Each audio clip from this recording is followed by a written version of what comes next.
For this I sing.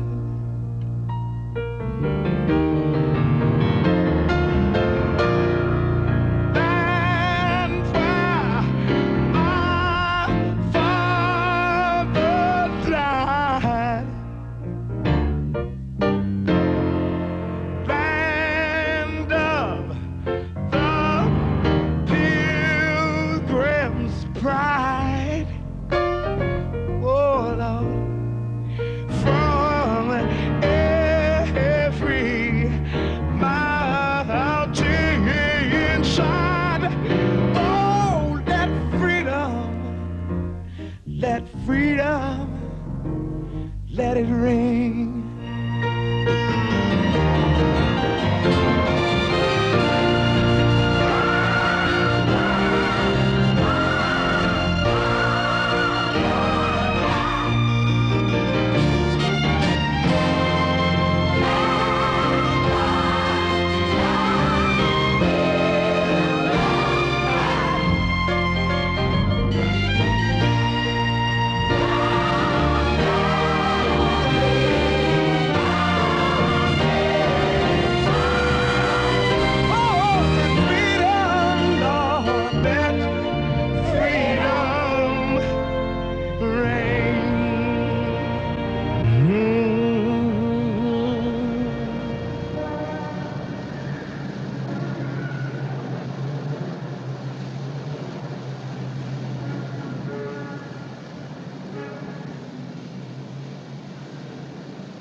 Come in.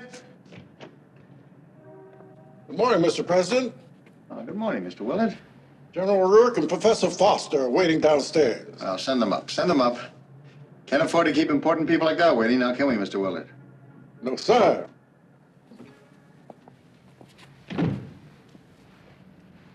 Shit.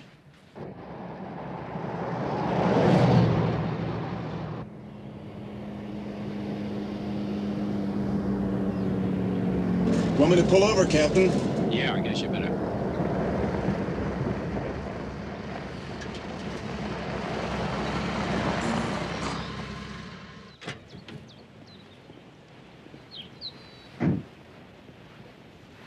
Take it easy, mister. You okay? I think I broke my collarbone. You'd better come with us. Out! Move it! Nobody told you to shoot him? I don't like sergeants.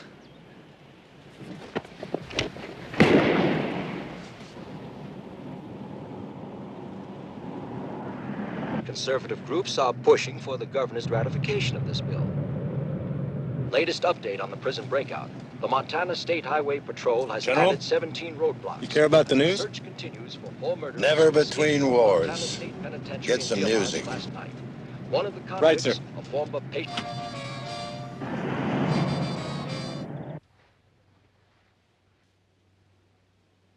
I've come to ask a personal favor. David, Zabat was an exchange student who lived in my home for 3 years. He loves and is loved by my daughter.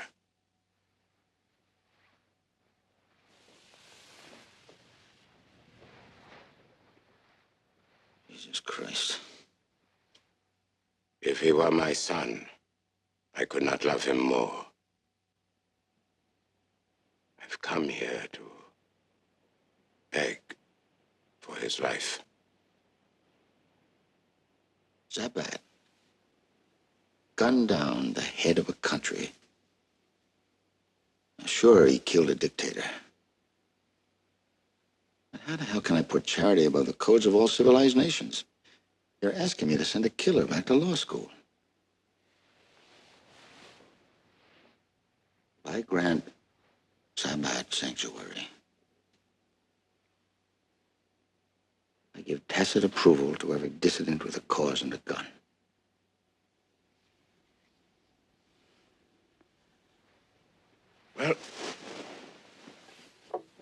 Thank you for your time, Mr. President. Wait a second. Tell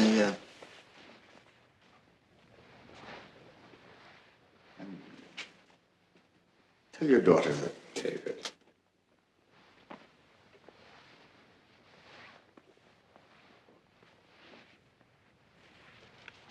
Please. Tell your daughter. David, I'll tell my daughter I did the best I could. And I'll tell myself that though you are not a brilliant student, you are an honest man.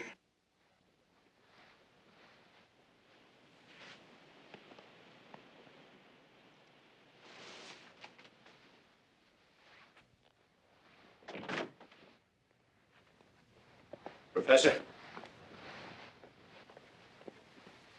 By the look on his face, you must have played Old Abe Lincoln.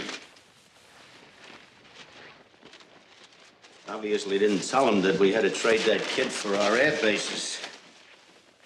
3 points. May I remind you that today is Sunday? Screw church. Rams over the Vikings.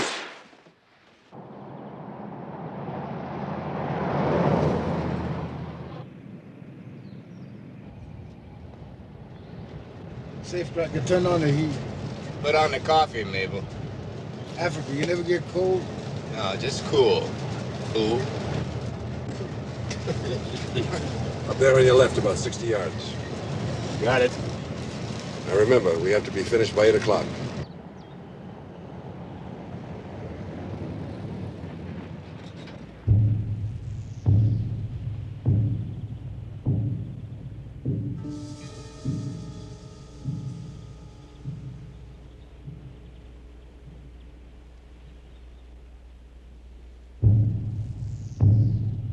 Kincaid, Roger F, Captain. Social Security number 076498765. Whitkin, Harry O, First Lieutenant. Social Security number 046543976. Check.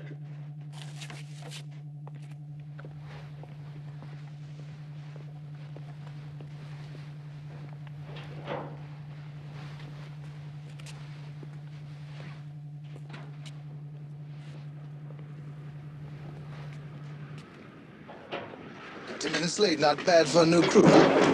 Hey, Charlie. Do me a favor. Don't big deal it. I'm hungry. They get the whole we, right?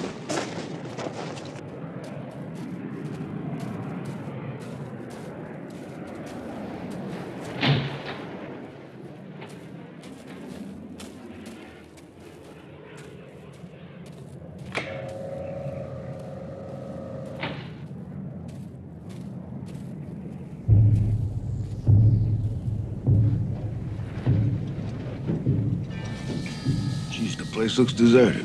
Never mind that, Augie. Just concentrate on that social security number. That goes for you too, Hoxie. Kincaid, Roger F, Captain. Social security number 076498765. Whitkin, Harry O, First Lieutenant. Social Security number 04654 3979. Barker, Allen, A2. Social Security number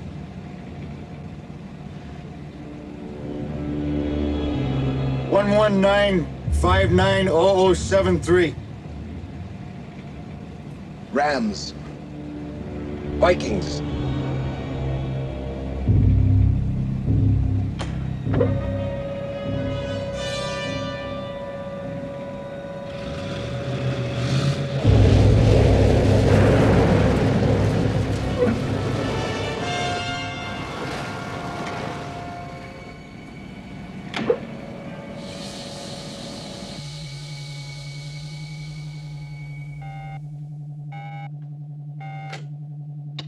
Yes, sir.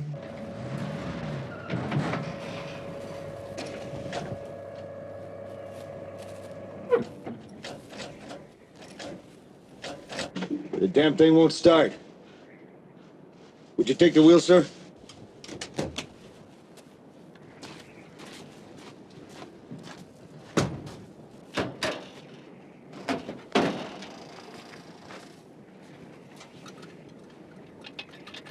Hit it, sir. Shh. Motor pool pricks beat the meat all day. We'll have to push it in, sir.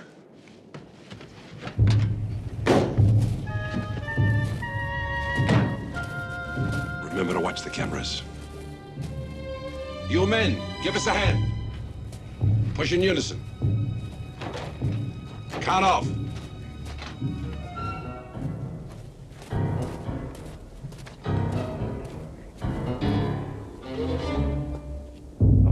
Mendez, I think, sir. Come on, you guys, push. Hey, we're on gravel, fellas. Use those muscles. Come on, together now, push.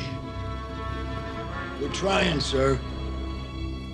Come on, push. We don't have your weight, sir.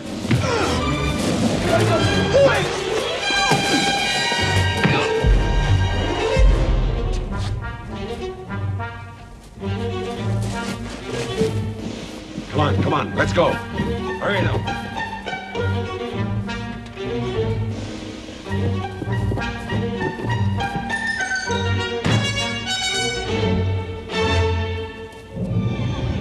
Yes, sir.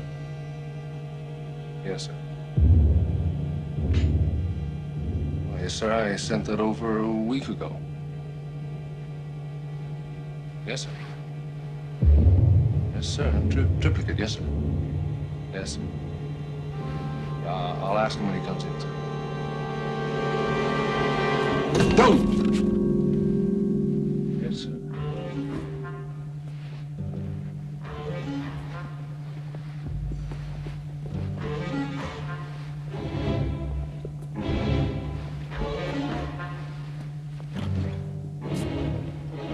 Who the hell are you guys?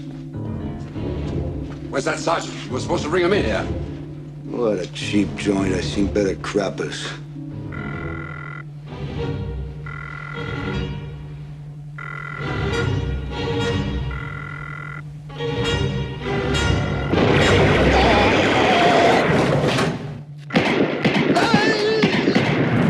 Son of a bitch, what the hell you do that for? They chose the wrong man for the job.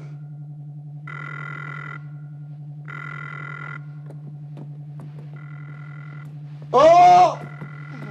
Oh, man, we got trouble. They're cooks. Lock them up down below. Get back to the biscuits.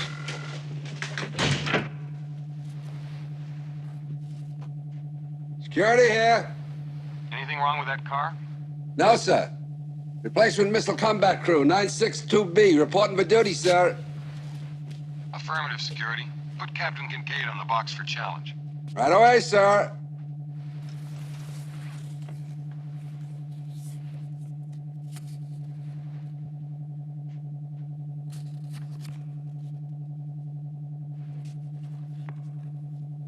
Captain Roger F. Kincaid.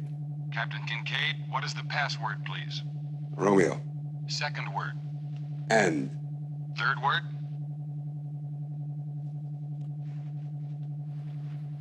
third word. Prick Kincaid must have held out on us. There is no third word. Repeat. Third word, please. There's no third word, sir. Repeat. Third word, please. No third word. I challenge you. Well, I challenge you. you are correct, Captain. No third word. Permission to come down. We're on our way down, sir. Lock them up down below with the others. Make it snappy. We've only got about 50 minutes.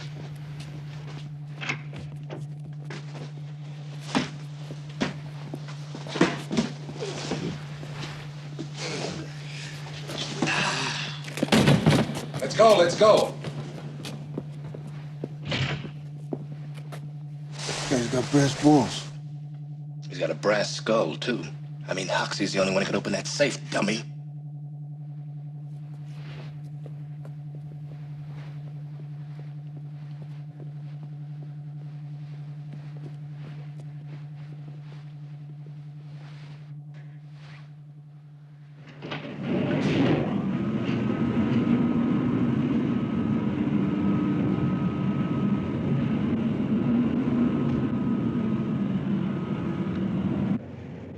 dreams up all this code stuff? Some one-star asshole with nothing better to do. Hey, look. Gonna be any more of that code crap? Not before the 8 o'clock challenge. By that time, we'll be isolated and sitting in the catbird seat. Or dead.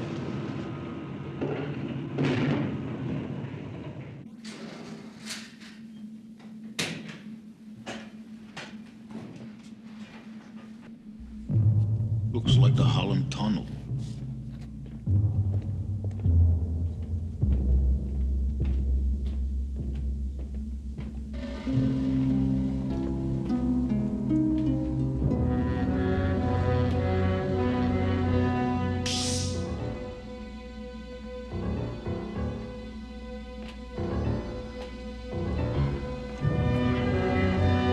Willie, come here. I told you not to call me Willie.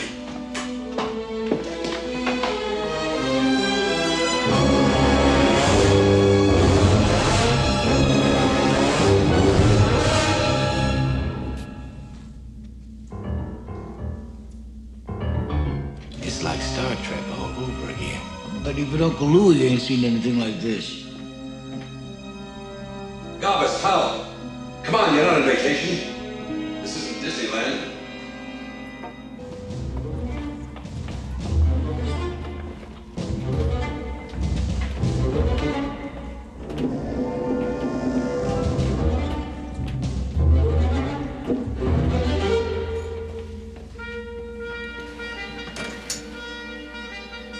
Kincaid and Whitkin, ready to enter Launch Control Center.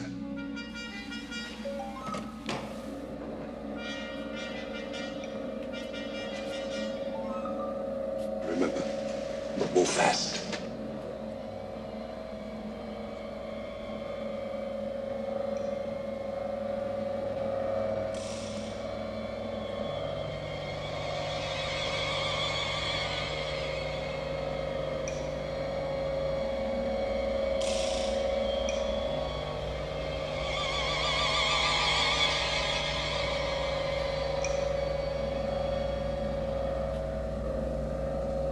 Hiya.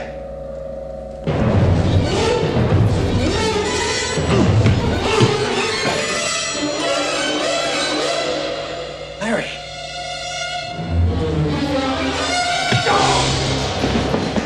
Drag them into that dormitory. Lock the door. Pick up their weapons.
Board controls 9 Titan missiles. But the moment we prepare to launch, 4 boards at 4 different sites all around us will light up like Christmas trees. What the hell for? To keep some lunatics from starting World War III. Maybe their toolkit. What toolkit? Under the table. So what do? Get to the punchline, man. We isolate this board. We cut off all inhibitors and booby traps. Otherwise, we threaten nobody. So we disconnect them. What's the big deal? Big deal. The big deal is one mistake, and we really will be dead.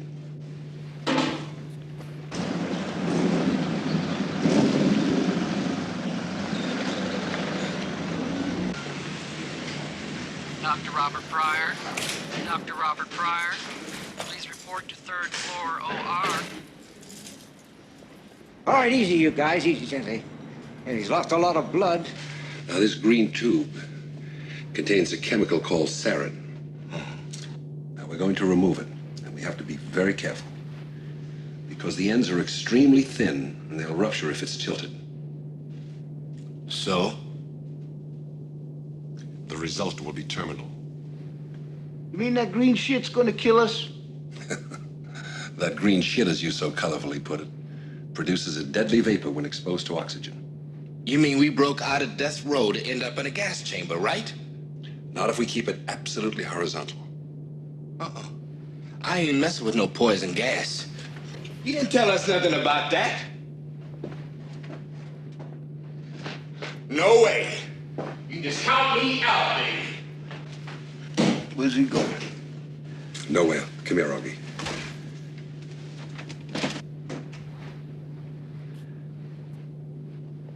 Hey, how do you get out of this goddamn coffin? Nobody gets out till this job is done. Now come on back here. We've wasted enough time. Hey, listen, General Esmo, I ain't in your fucking army. I earned my dishonorable discharge. Give me an Allen wrench. What size? 1/8 inch.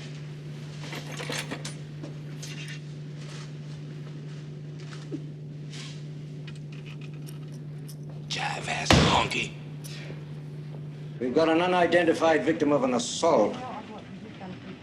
Now, all we've got's a pair of shorts and an Air Force Academy ring. The date is 1968. Number 8765. Do you mind? Yeah. Hello, Yeah, well, I'll call you later. Yeah. You're very welcome. Yeah, I know. As soon as I get this last nut out, Augie, she'll be free.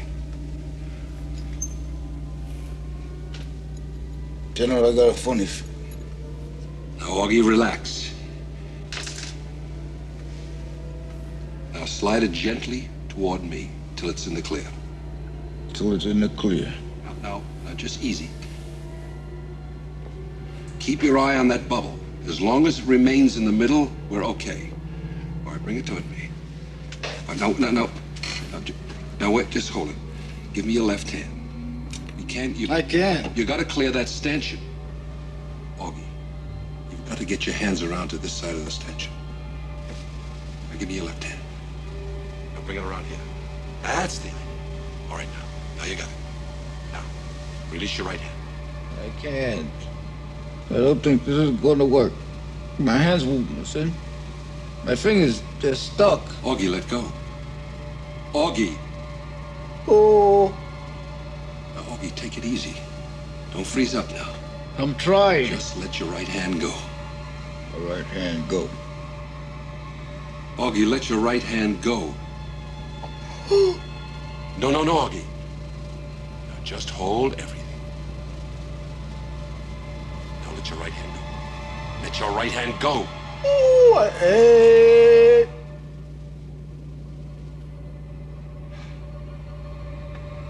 Powell, for Christ's sake, come here and give me a hand.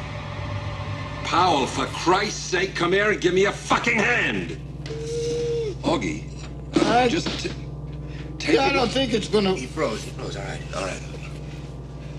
I'll take it. Come on, Burt. Just let go easy. Let go. Easy. Bring it toward me. We gotta clear this stanchion. Right. All right. Now, what's that bubble? Keep your eye on the bubble. Easy. It's all yours. I got it. It's all yours. Watch the bubble. Father, who art in heaven. Easy. Easy.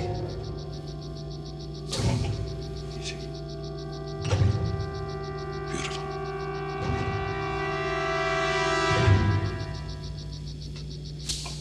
Beautiful.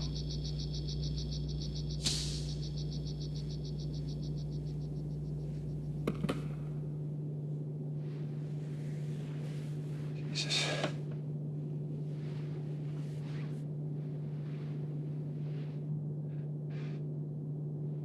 You did damn good work, Private. When they busted me, I was a corporal. You got that?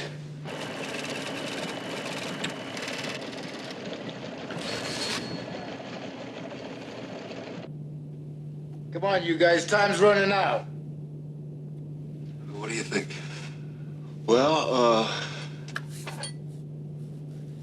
good luck to you, Charlie. What do you mean, me?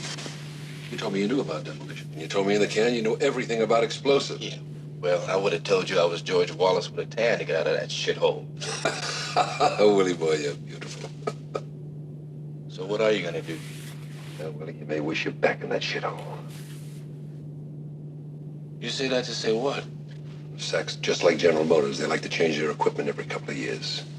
Tentative ID indicates the assault victim is Captain Roger F. Kincaid, Silo 3. Did you call the cops? Yes, sir. They're taking pictures over to the hospital for positive identification, but I thought you'd want to know. Yeah, thanks, Kelly. Keep me informed. Yes, sir.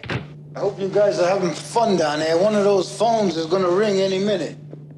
Now, most booby traps go off when you increase the pressure. This one is triggered to go off when you release it. What's all the gab about? Let's get on with it. While you're holding it, I'll remove these fuses and insert the non-conductor. You got it?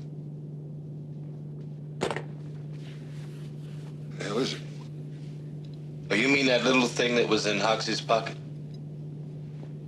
That's right. Well, he's upstairs sleeping, remember?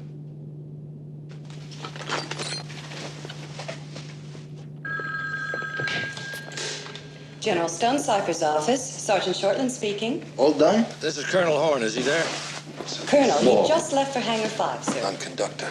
That digital I'll try phone is that. gonna ring any second. Gosh, what the hell's he looking for now? Hey! Are you crazy? Hangar 5. This is Colonel Horn. I want General Stonecipher. Yes, Colonel. He's right here. Ready? Yes, Come on, let's do it. Sir, we have a man You at guys Great praying Falls down General there? Hospital, an assault victim. Tentative identification, Captain Roger F. Kincaid, currently assigned Silo 3. We'll never know. But Huey tells me Kincaid code checked at 0709. Here I go. It's impossible. Remember, the pull can be as much as 150 pounds.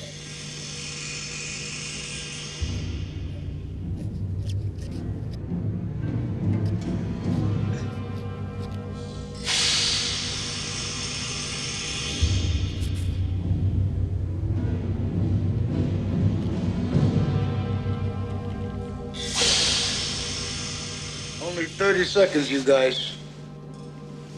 Release it slowly.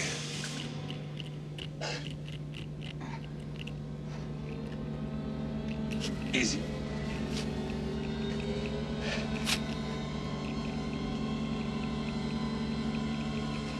Slowly.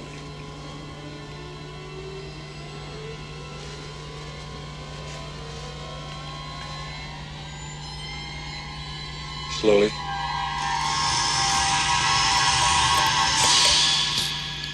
Holding.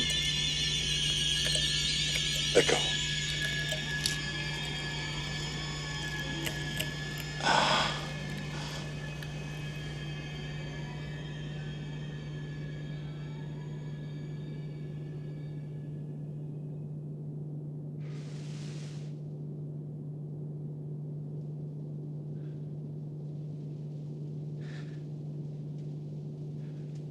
Good morning, gentlemen. 16 November, 1981. Julian date 81215. Today's briefing is classified as secret according with the Air Force Regulation 219, paragraph 4A, SAC Supplement 22C. Reference indicated report numbers for further information. Now, at present, gentlemen, we are at DEFCON 5. Battle readiness for Man Bomber Squadron is 90%, a reduction of 3% over yesterday's report. Overall snake pit status report, 89%. Let it ring. Well, what do you know? Aren't you ever good answer that?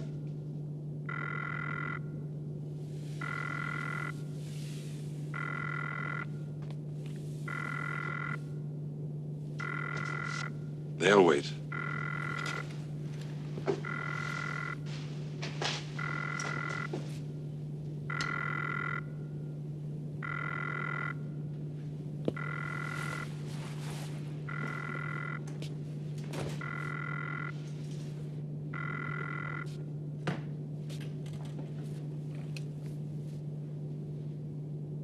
Silo 3.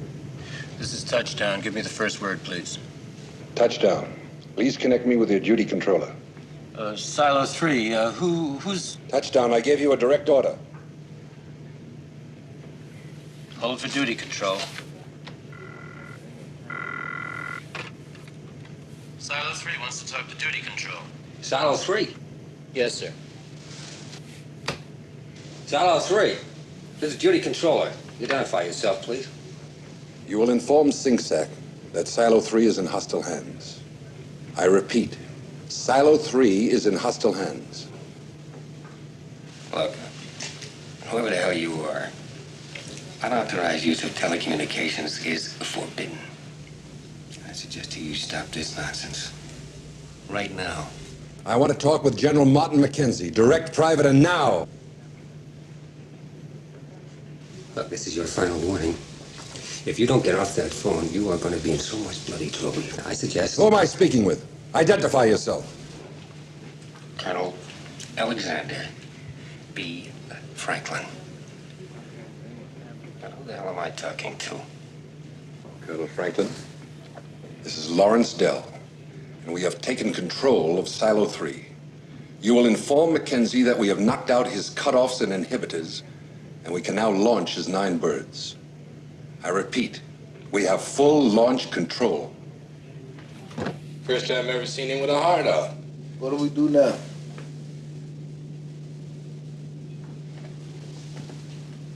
So we get the keys out of that safe.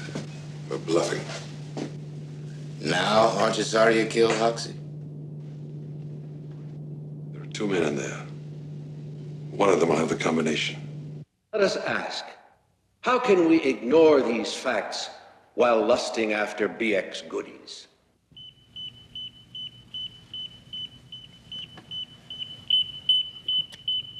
Let us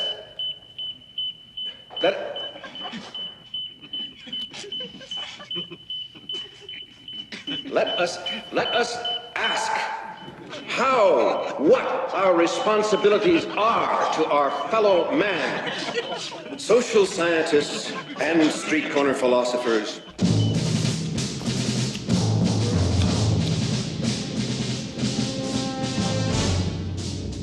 Urgent message from the duty controller, sir. Right. Mackenzie. This is Colonel Franklin, sir. We have rather a peculiar situation at Silo 3. I'm listening. General, I think we better get on the scrambler. Okay, Colonel, let's have it. Enemy at Silo 3. Where else? Oh, nowhere else, sir. Just at Silo 3, and that's all it's going to be. Only Silo 3? It's not them. General, I think you better get back to the CP as soon as you can. I'm on my way, Colonel. Open up, Alfie. Kick ass all the way. Right, sir.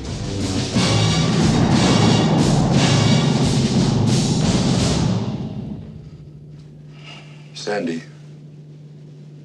we're going to have that combination. You haven't learned a thing, have you? Still going up against a stacked deck. This time, I'm going to blow it wide open. This time? Hey, when are you gonna wake up and smell the coffee? Nobody gives a Chinese fuck. You could climb up in a Capitol building. Wouldn't bring sweat on a pig's ass. What the hell happened to you? I mean, who are you? I saw the light, that's all. I finally figured it out. They don't want to fucking know! Period!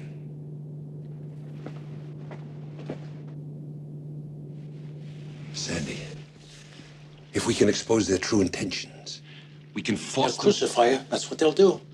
I don't believe it. The problem lies with leadership. Nobody's had the guts to get it out, to say it, to tell the truth. The truth? Jesus Christ.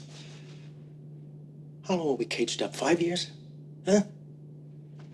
Well, I wasn't home 5 minutes before they had me believing it was all my fault. The VC, the war, me being taken prisoner, the orphans, the massacres, everything. Damn it, man, I took so much shit. I wish I was back in a fucking jungle. was just a flunky captain. You'd have thought I was one of the Joint Chiefs.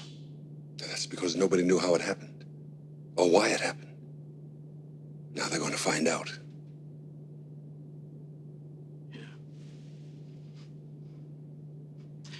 If you think that this crazy stunt of yours is going to change anything, you really are hopeless. Now get out of here. Leave me alone.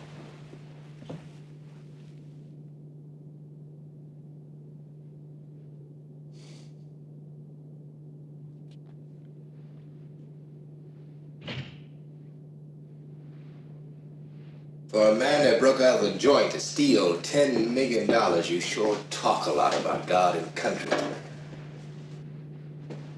Hey, I'm talking to you, asshole. I haven't said a thing yet. It's your war, Generalissimo, but unless you get the keys out of that fucking safe, it's not gonna be a very long one. Hey, wait a minute, you guys.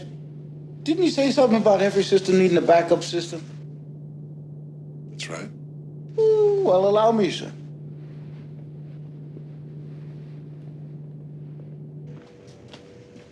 What the hell's going on? I think you better listen to this, General. Who am I speaking with? Identify yourself.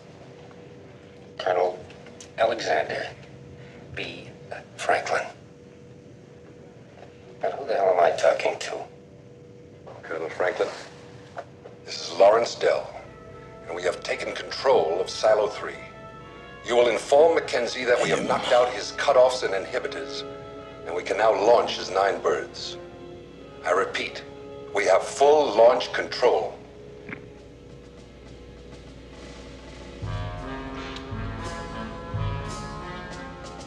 Jesus Christ.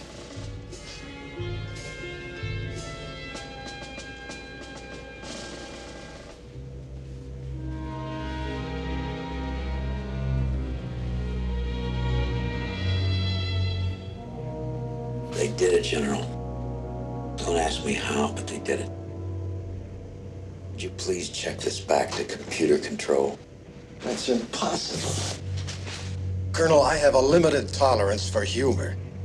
Well, all the inhibitor cables have been severed. All fail-safe systems failed. That's gotta be bullshit. I have to contradict you, General, because it is a fact that Silo 3 is independent. And I suspect General Dell has unimpeded, irrevocable launch control. That's unbelievable. General Dell was an exceptional officer. Nobody in the Air Force knew our equipment better. And you know that, General. Yeah. I know that.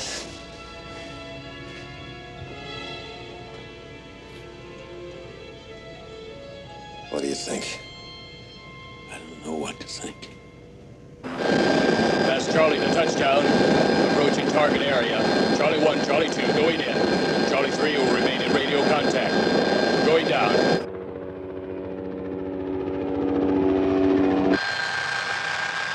Perimeter of the fence is visible. Car, sack pickup parked inside the compound.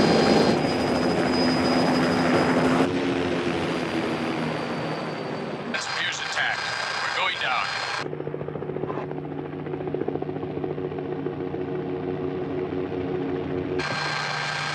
No sign of enemies. 100 feet, here we go. Just 20 yards from the touchstone.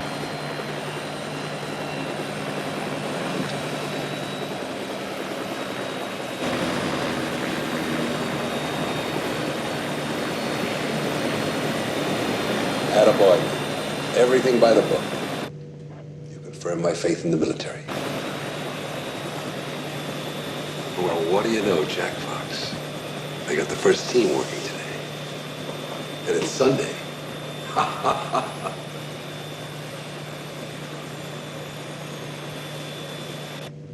Who's in command of Fast Charlie? Major Fox, sir. Tough son of a bitch. He'll be ready. Okay, you guys, get your ass moving. Predictable strategy. Tell him, Jack. Tell him we're definitely for real. You got the combination for that thing out there?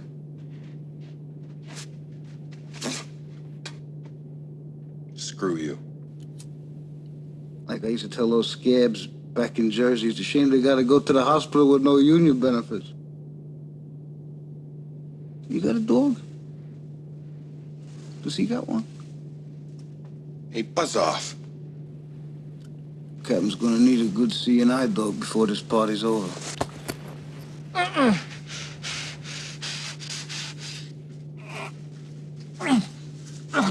Whoa! You keep your damn mouth shut, you hear me?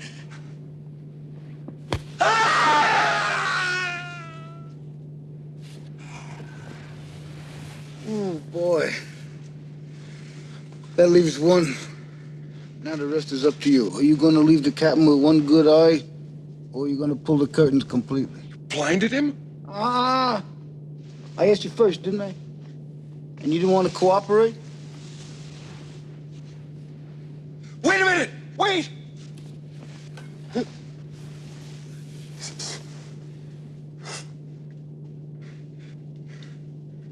My dog tags.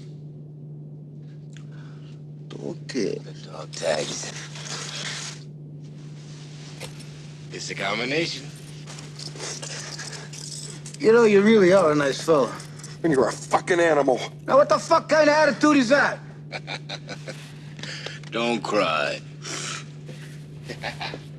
Why, in a couple of days, your man's gonna be eyeballing all kinds of pussy. You see, Jersey just gave him a little shot in the shoulder. I tell you, man, you white boys sure ain't very streetwise. Hey, General, we got the combination. Well, well. We've got company upstairs.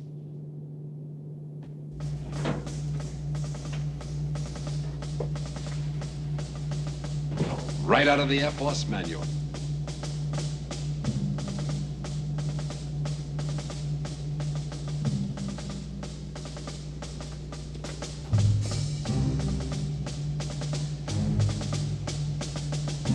Don't forget to check out the pickup truck. That's it. I would estimate the phone will ring in less than a minute.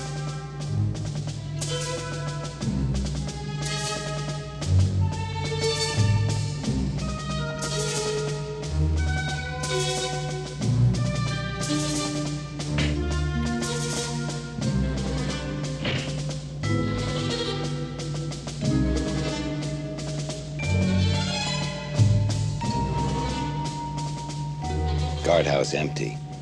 Except for 2 bodies. Merry Christmas. You brought up the troops? Hey, we're surrounded now. Relax. What the hell's going on? The cooks are alive. Take it easy. They just had to Mendez look is around. okay. Tell him to try launch control on the intercom. Fast Charlie, try launch control on the intercom. What did I tell you? This is Major Fox. Speaking from launch control. What is the situation at Silo 3? Colonel Town and Lieutenant Canellis are cooperating with us. A sergeant is dead in the communications room. His killer is lying in the corridor. Pick them both up and get them out. Further communications will come from Sink Sack himself and nobody else. Understood? Understood. Son of a bitch. He's down there. Fast Charlie, this is Spider Biter. Obey all instructions. I repeat, evacuate guardhouse. That means all personnel. Containment procedures by air police and armored personnel carriers. Stay 1,000 yards from the church, but call up as many men as you need to form an unbreakable circle. No ins, no outs. Okay. Clear the net. Suppose he's got the keys? It wouldn't surprise me.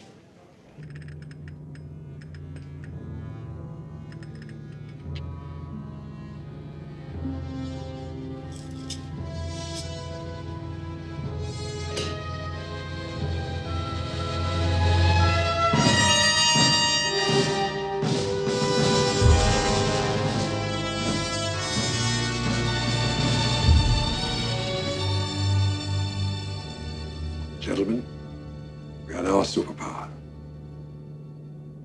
gentlemen. Until we kill Dell, and make no mistake about it, we will, this situation will remain top secret. Only General Stonecipher at Malmstrom is to know what's happened. Now get me Silo 3 on the phone and tape it. And make sure everything's put on scramble from now on. Get me Silo 3. Yes, sir.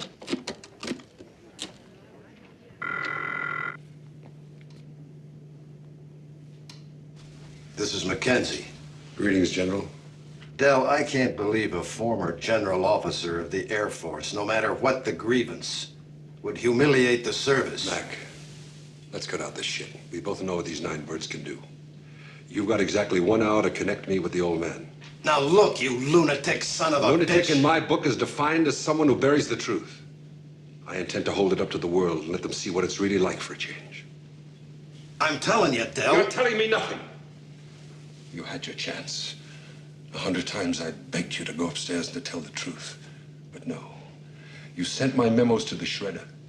And when I wouldn't trade what I believed in for a star, you sent me to the shredder. Well, I'm out now, General. And I've got my finger on the button, and you've got 60 minutes. When this phone rings again, it better be the President of the United States.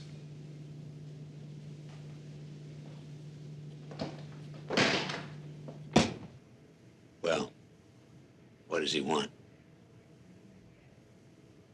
He wants to talk to the President. Passing situation, he drifts back. He looks, protected well. He fires come on. at the 44-yard line. He had his man open. Yes, noted. The Secretary of Defense has just arrived. Magnificent crowd. We Thank did not you. see an empty seat. Ask him to come in, please. Yes, Mr. President. Okay, General. Pretend it's halftime. Don't forget the Chicago charm. Yeah. Morning, Mr. Secretary. So good of you to come. Please sit. You look very sharp on Meet the Press this morning, Mr. Secretary. With the football game on television, General, I'm humbled that you tuned in. See today's dispatch cartoon on us? How about some coffee? Too early for a drink? No, thank you. Mr. President, when you asked me to come down from Princeton to look after defense, as you quaintly put it, you didn't tell me I'd be working for Renfrew. If the rumors about my imminent departure are coming from him, I can handle it. But I will not be a member of your election team if I'm to be replaced after next November. In other words, Mr. President, if you're going to fire me, do it now. Mr. Secretary, I have no intention of firing you now or after the election. What I would like is for you and Renfrew to expedite the policy of this administration. What policy?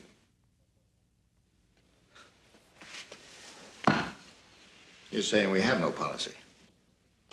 That's correct, Mr. President.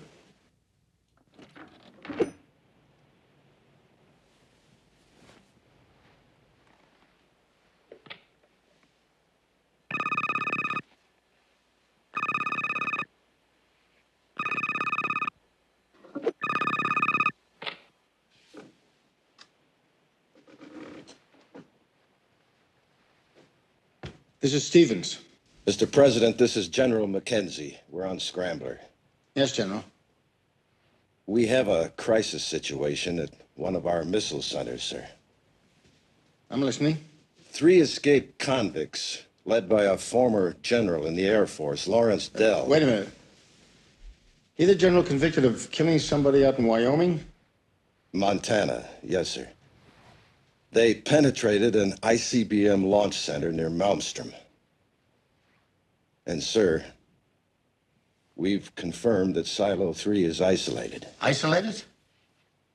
Now, what the hell does that mean? It means, sir, we're unable to inhibit launching. You mean to tell me a renegade general's got his finger on the button of a Titan missile? No, sir. The button can launch 9 Titan missiles. Jesus Christ, Mackenzie, what the hell are you guys doing out there? Don't those missiles have atomic warheads?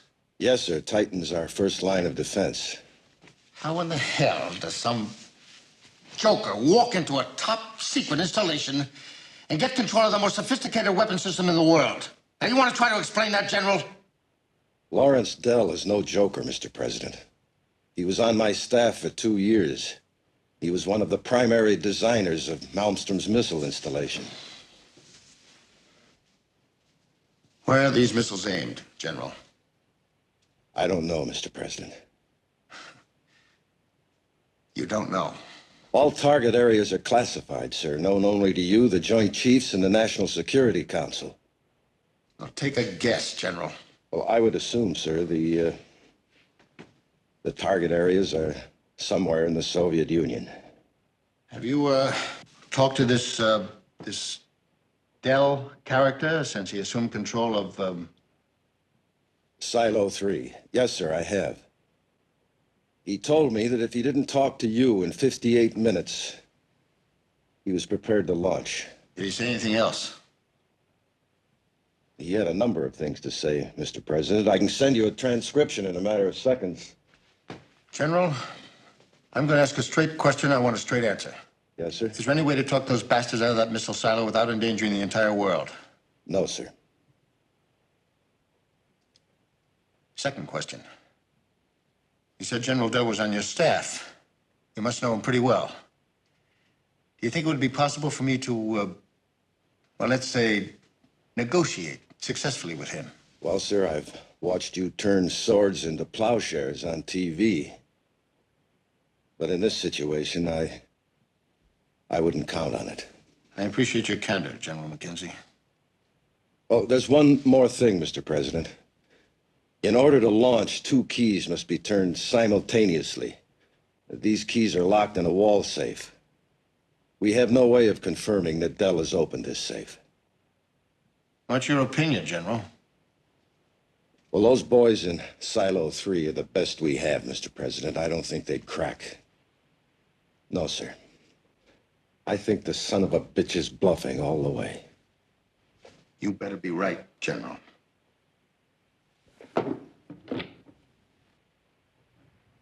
It Renfrew, Whitaker, Klinger.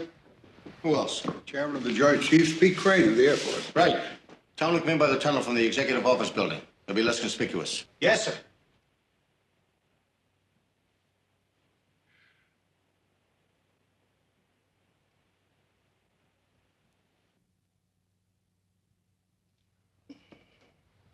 I'm telling you, Dell. You're telling me nothing. You had your chance. 100 times I begged you to go upstairs and to tell the truth. But no. You sent my memos to the shredder. And when I wouldn't trade what I believed in for a star, you sent me to the shredder. Well, I'm out now, General. And I've got my finger on the button, and you've got 60 minutes. When this phone rings again, it better be the President of the United States.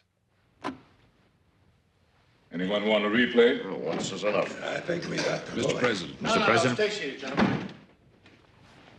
Thanks for coming in by the servants' quarters. Somebody once said that the curiosity of the White House press corps is exceeded only by their treachery. Now, it's my decision to bypass the National Security Council. We must take every precaution to prevent the possibility that the Russians might learn what's going on. Now, there are endless considerations. Legal, diplomatic, and moral. And I think we can assume it's a simple case of extortion. Mr. President, extortion is never simple. I stand corrected. Sophisticated extortion. Well, the United States government can't do business with murderers. That's not true, Arthur, and it never has been true. When it's to our advantage. We have the most cordial relations with a wide variety of undesirables. Well, who is this Dell character? The CIA has never even heard of him. Well, you all have a summary of his service record. General Crane? He was in the Air Force, wasn't he? Can you shed any light on this man?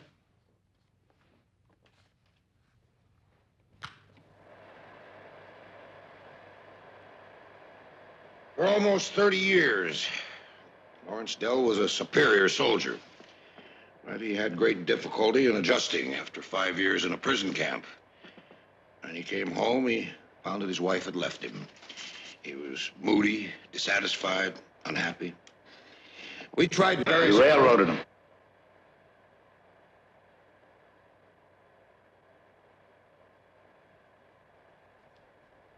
We what?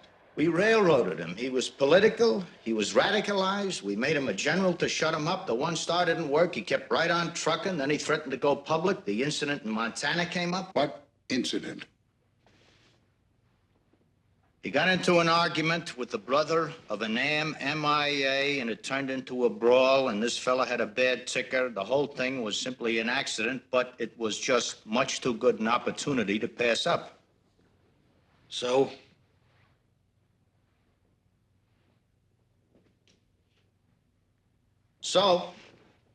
we threw the book at him. 30 years to life. It happened a long time before we arrived, Mr. President. Most regrettable, Mr. President, but in the interest of the service. I don't think you can avoid it, Mr. President. You must talk to him. Anybody disagree?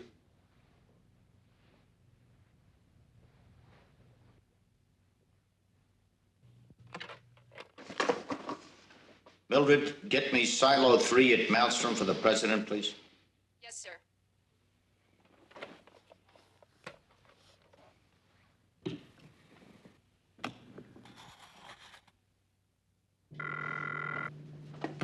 Yeah, who's called?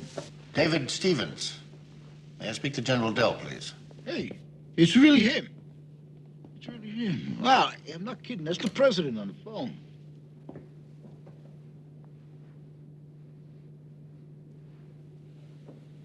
Mr. President, this is a great honor. Thank you, General. I don't mind saying you've got us over a barrel, but I'm sure we can work it out in a reasonable fashion. I understand you've been a victim of tragic circumstances. Mr. President, let me clear the air. I did not take this action because the Air Force blew up manslaughter into murder one. Well, what can I do for you? There are several demands. You have my attention, General. First, for the men with me, $10 million in small denominations. And second? Transportation to a country of our choice. How? Air Force One. Is that all? And to make certain we arrive safely, a hostage. Who do you have in mind? You, Mr. President.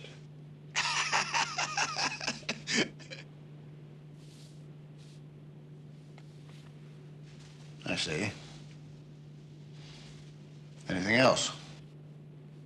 One more thing, sir. I believe the time has come for you to restore the confidence of the American people in their government by disclosing the true reasons why this country was made to endure a war that cost over 50,000 American lives and 20 times that many Southeast Asians, all for nothing. I'm not sure I follow. We will broadcast the contents of NSC document 9759. Minutes? NSC? The minutes of a national security meeting? Exactly. 9759. And after we arrive at our destination, you will appear on television and inform the American people of its contents. How did you obtain that document? From a patriot, but that's irrelevant. I must ask you to give me adequate time to study it. How much time? Let's say a couple of hours. 1 hour. As a gesture of mutual confidence, how about an hour and a half? Agreed. Thank you, General. Thank you, Mr. President.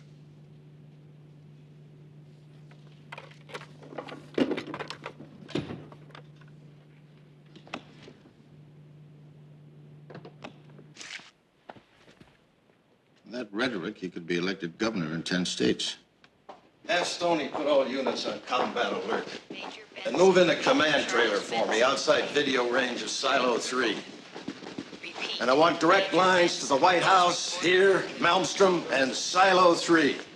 All on sealed, secure channels. You got all that? Right, sir. Target 1, Novosibirsk, heavy industry.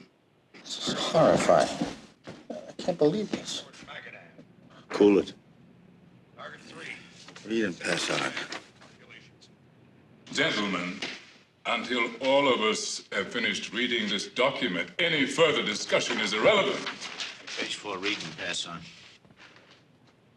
Well, gentlemen, those are the targets for Silo 3.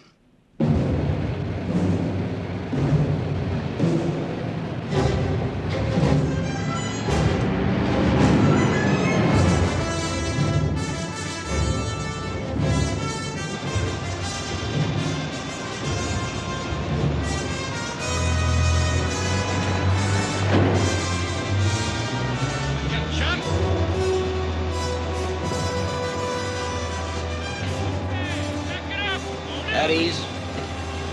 Here we are. Hi, Stone. Armor all in place, gentlemen? Yes, sir. General, If you go in at exactly 4,800 feet, you'll come in under the hull's radar and over their range scanners. But, sir, you've got to go in at exactly 4,800 feet. A foot either way, and they're going to see you, and it's all over. You're right, Colonel. That's why we're using solid gold. Solid gold, sir? As we get authorization from the White House, we attack. Gold, huh? Yeah. Gold. Good luck.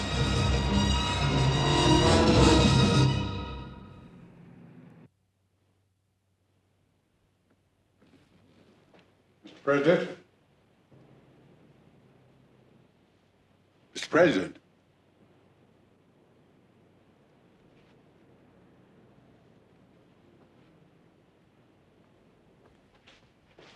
Somebody once said if it was an easy job, they'd get a mule.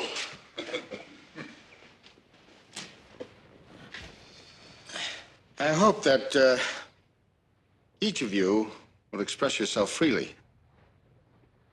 Nothing said by anybody will ever get outside this room.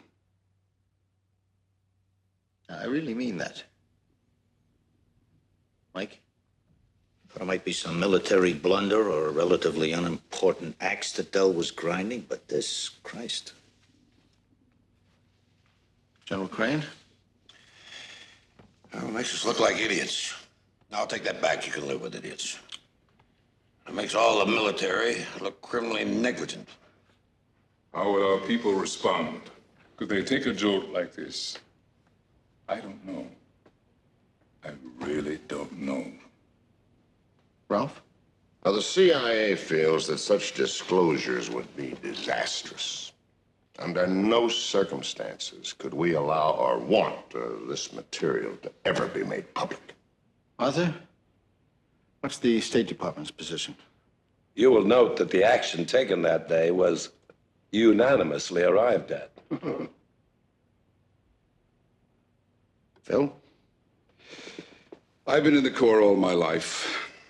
I came up through the ranks.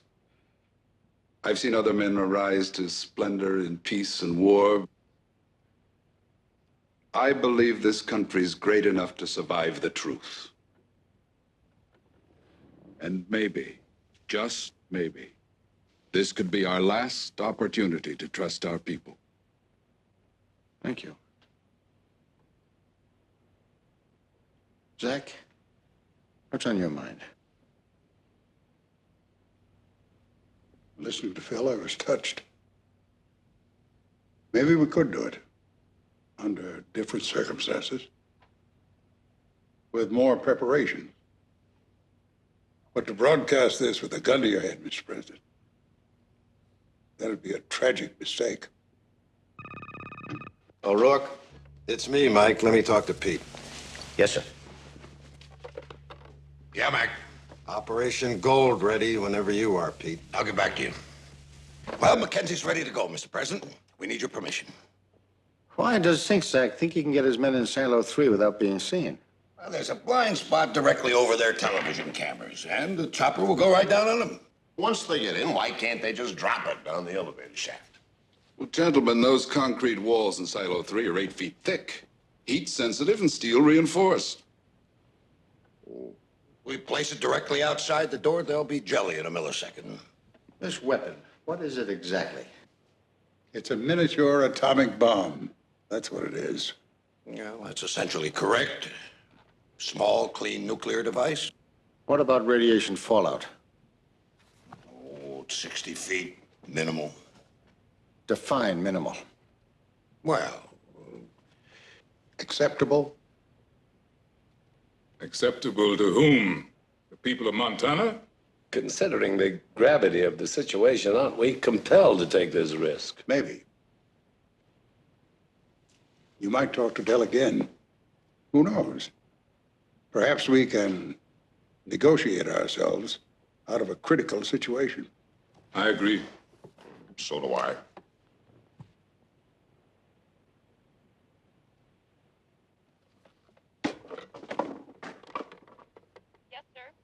Mildred, get me General Mackenzie at the command post at Maelstrom for General Crane, please.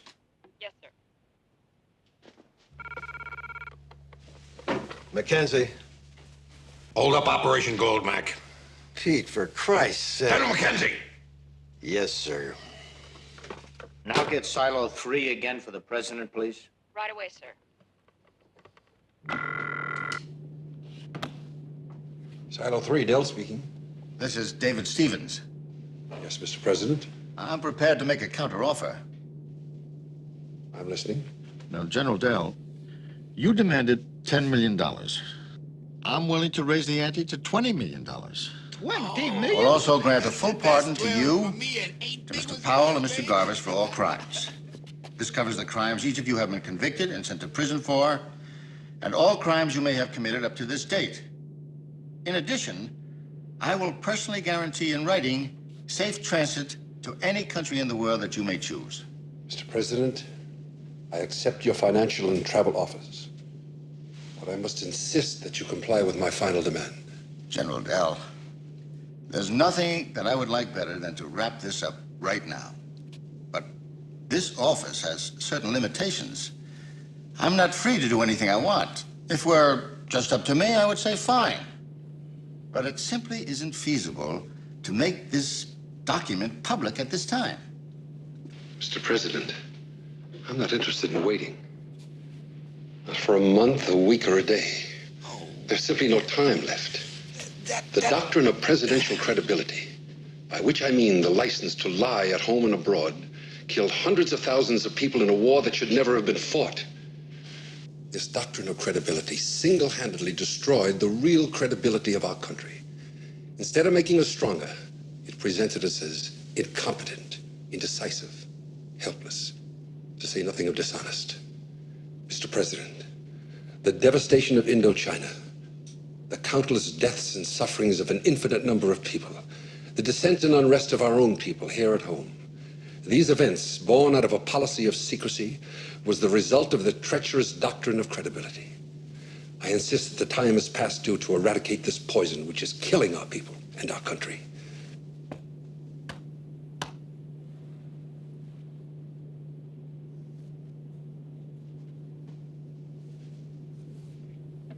You,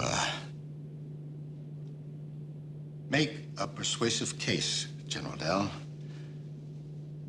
It's, obvious that you are not only well-informed, but, extremely articulate.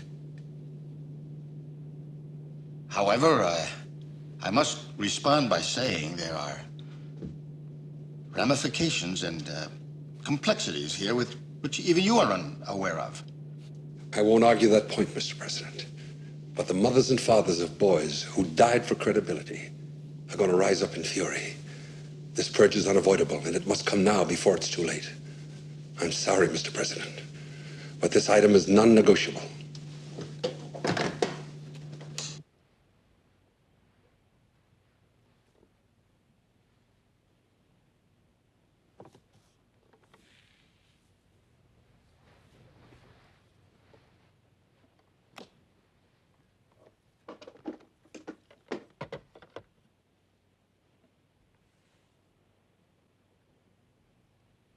I hear no objection.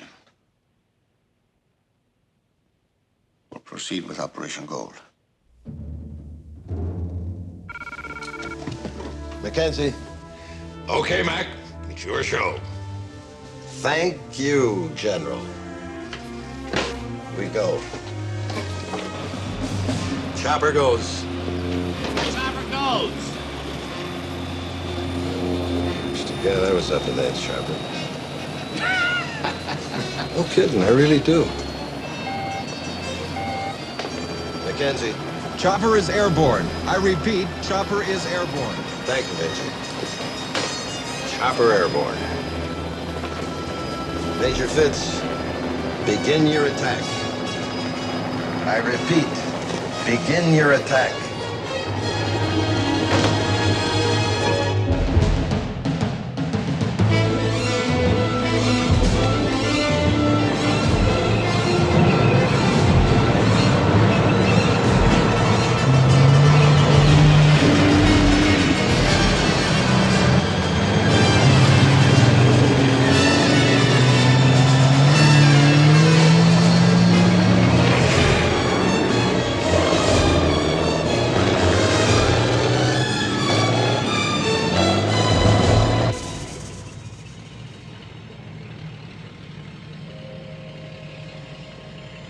President's talking 20 million bucks, and this guy's talking about changing. You'll get what you want, and I'll get what I want. Oh, fuck you and the flag, man. I ain't interested in that shit. General, look, be reasonable, huh? Didn't you hear what he had to say? You don't give a rat's ass about the money. We won. Let me make one thing clear to you, men. Either we're all going out winners, or we're not going out at all. Understood?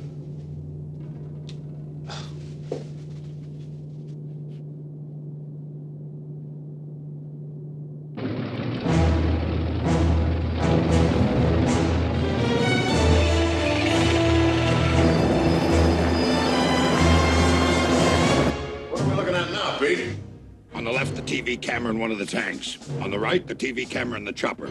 Oh, you gentlemen can see exactly what's happening. That's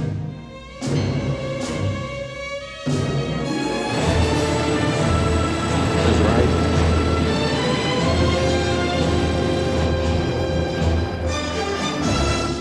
Hey, they brought up tanks.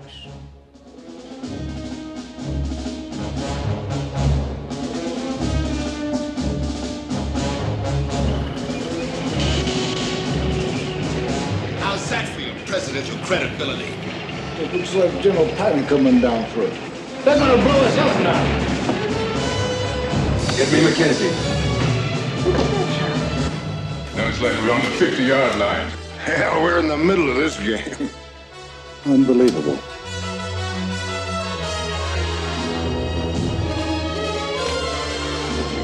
Well, let's just hope we can fool General Dell.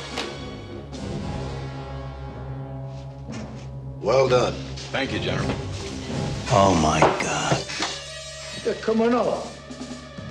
Hey, General, you do that?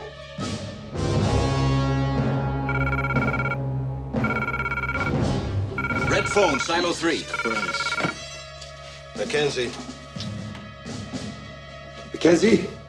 You miserable son of a bitch. What's the matter, Dell? What the hell are you doing? Are you crazy? I don't know what the hell you're talking about. I'm talking about 10 APCs in a TV tank rolling across that front yard. Mackenzie at Maelstrom. Mackenzie. Mac, for Christ's sake, take a look. He's got the keys. Come on, take it easy. I tell you, he's bluffing. He doesn't need the keys to open, only to launch. What? Mackenzie's right. Hold on, will you, Dell? Bullshit. I'm in Omaha. I don't know what those idiots are doing up in Montana. I've got Malmstrom on the other line. Give me a chance to find out what's going on. You're a goddamn liar. Cease attack. I repeat, cease attack.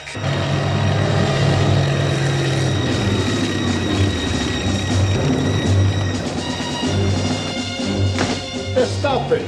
It's okay, Dell. I called them off. There's no reason to launch. I always knew you were arrogant, but not insane. Leave those vehicles where they are and get the men out. Those men aren't out in 10 seconds, I launch. That man is serious. 1. General, solid gold chopper is in place. All crews abandon vehicles. All crews abandon vehicles. Repeat, all crews abandon vehicles immediately. It's being done, Dell. The crews will be out in a few seconds. That ought to teach you something, Mac. Always willing to learn, Dell.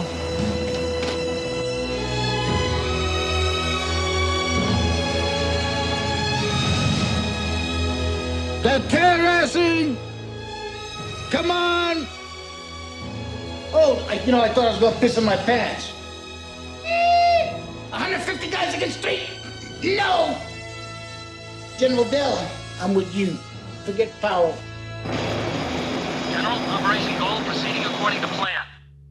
Troops are running to the woods. Perfect, Major. As soon as our men hit the trees, conclude your descent from chopper.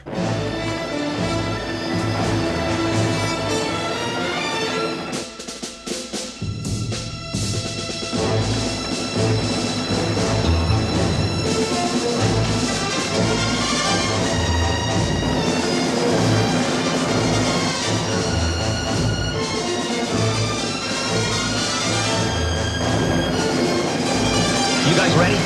All set.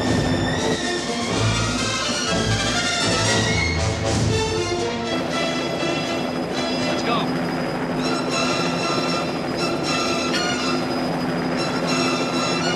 All right, go!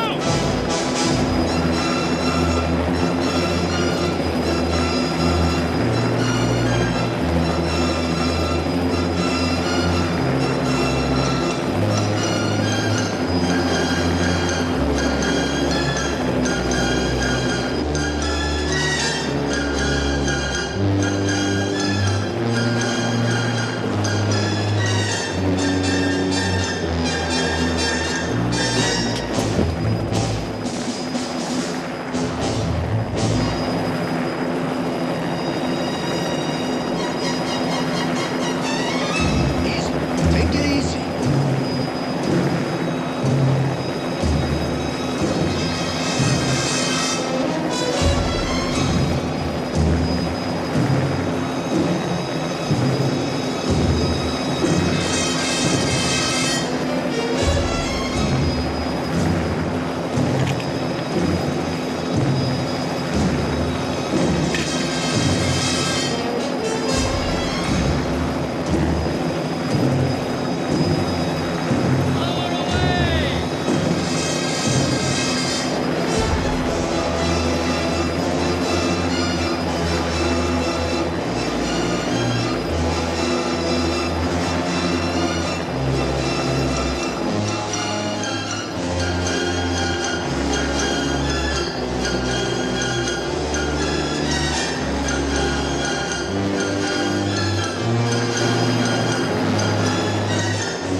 Sure, it's easy with that box.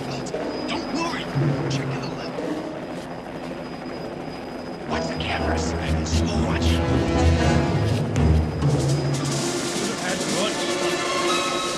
Here it comes again. Heads there. Watch the level on the bars. Okay, let's go, let's go, let's go. We're running late.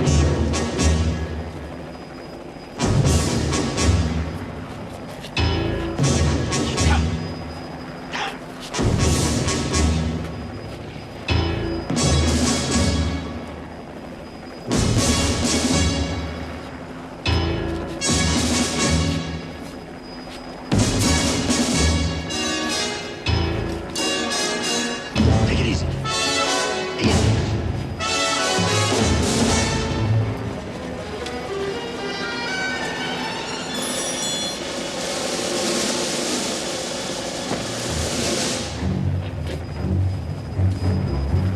Watch those steps, you're gonna trip. Turn it, it's leaning. Christ's sakes, let's get inside.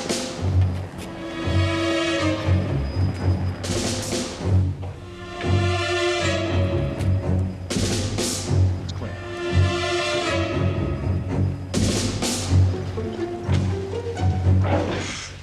Well, at least they got in safely. First half worked. The beginning of the end of mankind. In graphic black and white.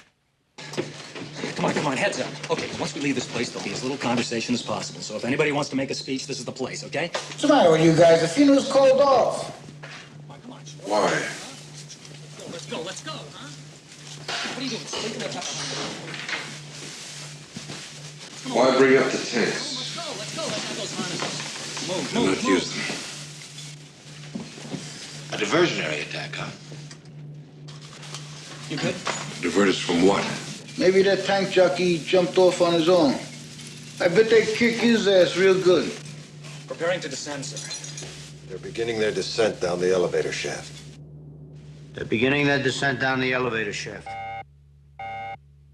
Tell them to hold all incoming calls. Hold all incoming calls.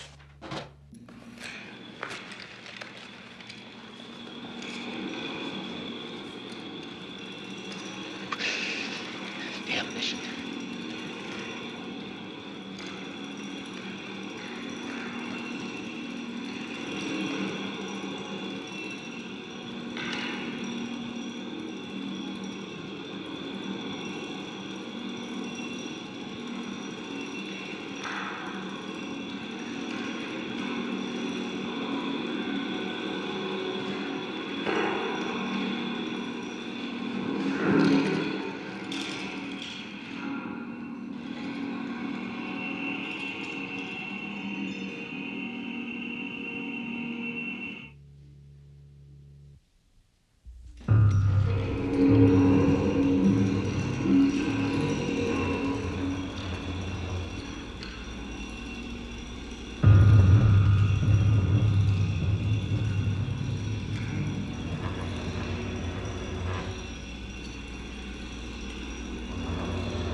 Bubbles look good. Okay.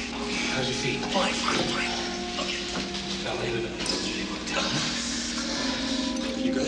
Yeah. Cameraman in.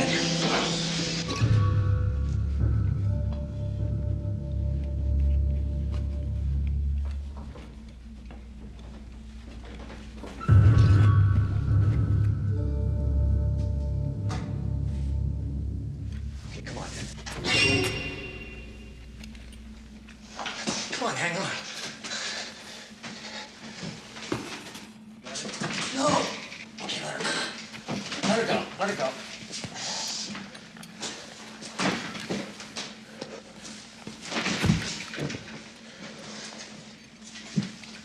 This way. Jesus Christ.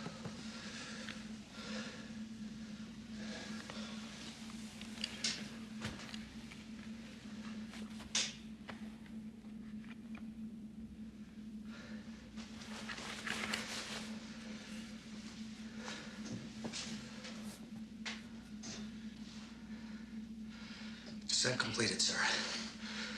We're starting down the tunnel now.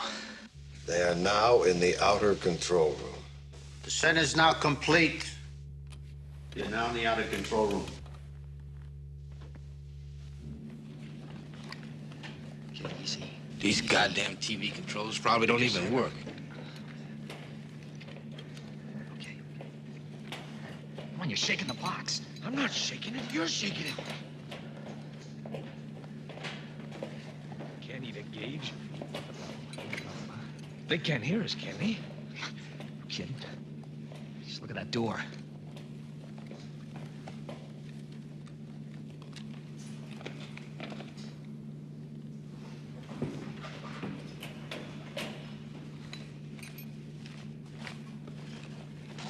sir.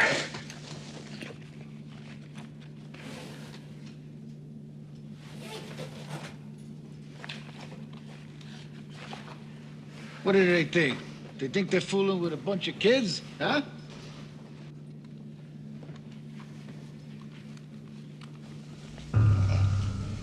There's no way in without being seen. Maybe they're convinced we mean business. They're up to something. Feel it. Floor slopes. Maybe I can fix it.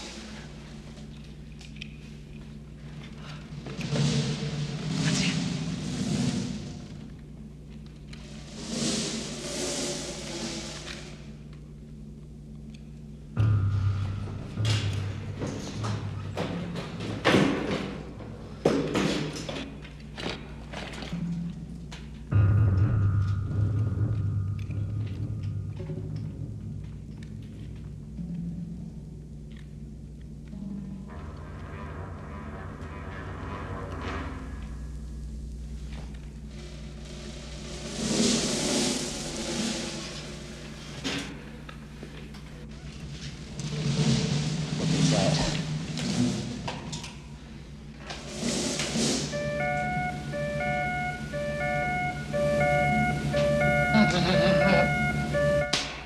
Detonator ready. Timer ready.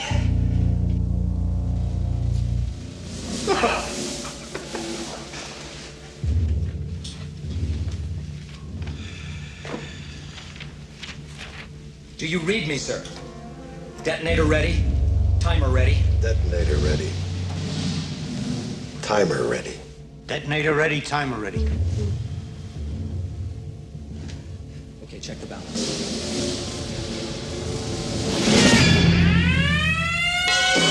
Gold is by the door. I repeat, The alarm went their way. Gold is So we know full. we're up to something. General, what do we do? We're ready to go. Carl, get on the key. They're lying to us. Turn on the count of What three. do we do? We're ready to go. 1, 2, 3.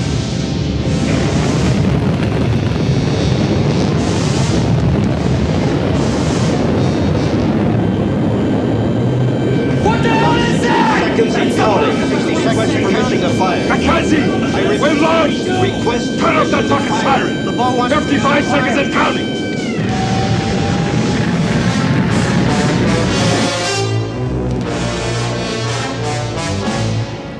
Jesus Christ, they look like the doors of hell.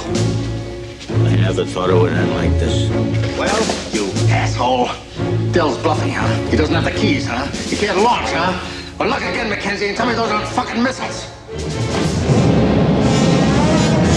General Mackenzie, what do we do? Request permission to go, goddammit, they can do it. Hold on, boy, goddammit, stay right where you are. Mackenzie wants permission to fire, Mr. President. Mike, are you there? Here, General.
Give me the order.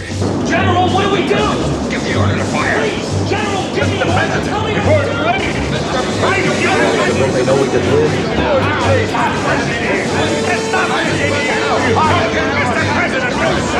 There, boy. Don't run out on me now. 21, 30, 29, 28, good, 27, Mike, 26. permission to 25. 24. 23. 22. 21. David. 20. Mike. 19. Before it's too late. 17. 16. Please. 15. 14. Kenzie, this is the president. 13. Get those men out. 12. Don't fire. 11. You hear me? 10. They're out, Del. They're out.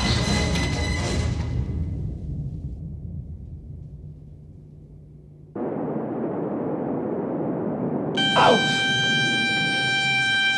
The box! The box!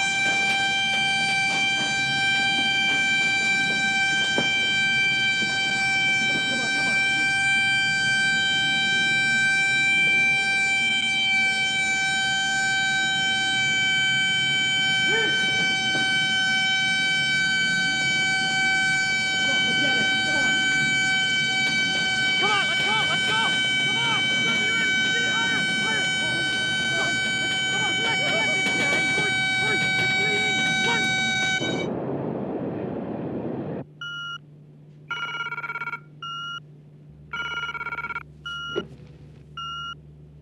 Kenzie, countdown stopped at 8. Next time they go.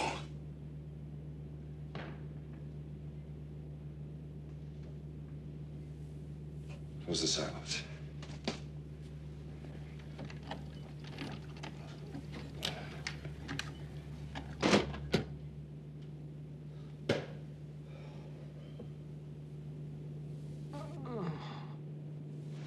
Drag him in the other room.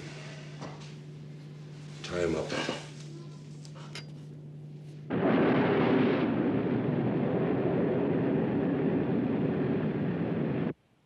Time is running out, gentlemen. Somebody better come up with a solution. Mr. Brown, that man is double talking you frontwards and backwards. While you're talking justice, he's calling up the armor. We don't know what those cats left behind that door. And I, for one, don't want to know. It's Mackenzie. Bastard convinced the president he could blow us out of here. I'm sure of it. Bullshit. The president is not a liar. Double bullshit. They pressured him. The military always thinks they can solve everything with firepower.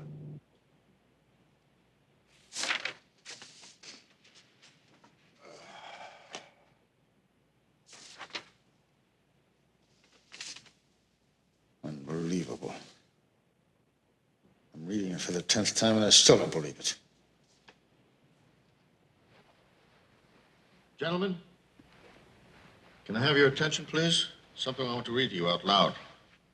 Now, you all have your own photograph copies. You can follow me. Page 2, paragraph 3. About the middle of the page. You got it? Yes. Yes. The president is speaking.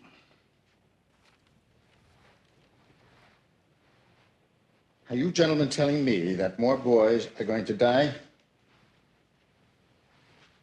The response is yes. Again, the president. And these deaths will be totally in vain. Again, the response is yes. Again, the president. No territory will be gained.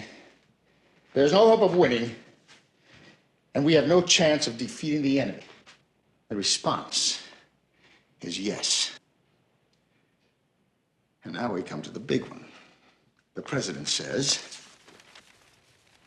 and I quote, "You men are telling me that the objective of this war is to demonstrate to the Russians a brutal national will. That we have the willingness to inflict and suffer untold punishment. That no matter what the cost in American blood, we would perpetuate a theatrical Holocaust. And all for credibility. Gentlemen, let me tell you right now, if this was the attitude of the American leadership in this country, then I don't...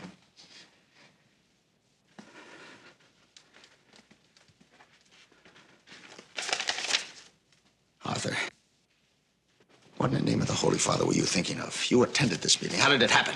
It happened because this country needed a foreign policy that took into account the implications of nuclear weapons. In simpler words, because of the unprecedented destructive effect of those weapons, all-out war became known as counterproductive. Mr. President, the consensus was, well, still is as far as I know, that we had to fight limited wars to prevent the nuclear wars. Well, let's not forget what Hitler and Stalin did in Spain. They were both ready to fight right down to the last Spaniard. Ralph, are you comparing Vietnam to Hitler? I think what Ralph means is that since nuclear war would literally destroy what we euphemistically call civilization, we faced a dilemma. We had to convince the Russians that we meant business no matter how unmotivated our actions appeared. Our only option was to show the Russians that we would go all the way. Didn't anybody ever express the opinion that such a posture was not only immoral, but homicidal, to say nothing of suicidal? And that, Mr. President, is blood over the dam.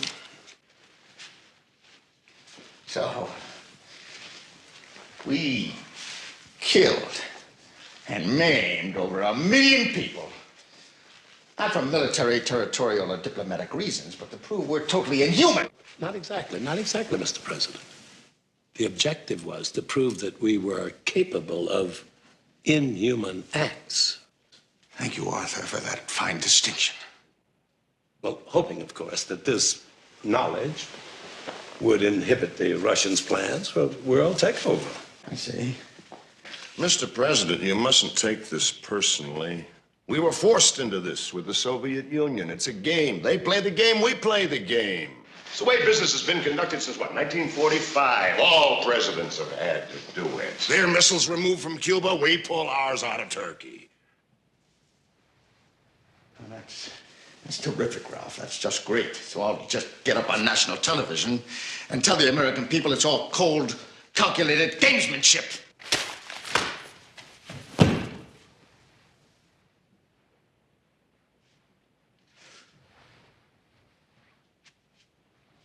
Jesus Christ. Aren't any of you aware of what's going on outside?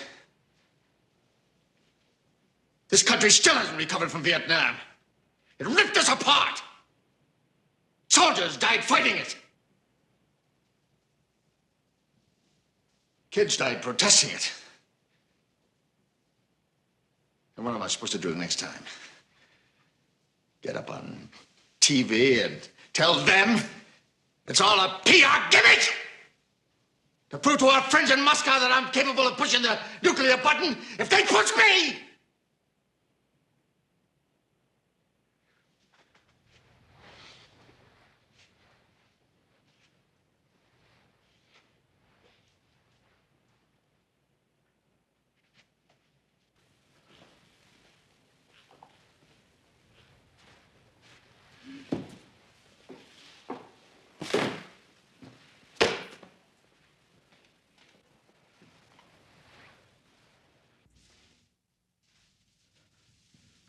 Zach, I'd like to hear from you.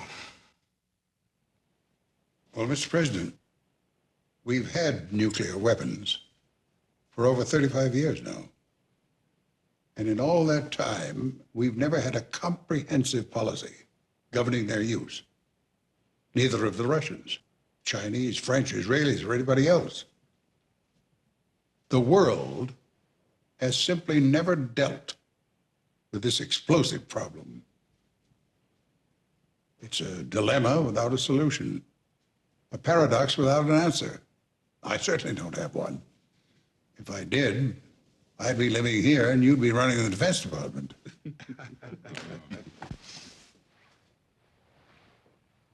Mr. President, ever since Hiroshima, through 6 different administrations, our national security has been defined by 2 words: limited war. 35 years ago, we had an opportunity to explain this to the American people. It didn't happen. They still, to this day, don't understand the realities. And why should they? Nobody ever explained it to them.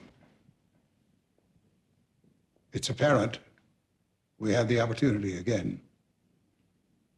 General Dell demands that we enlighten the public, that we do it today before the sun goes down.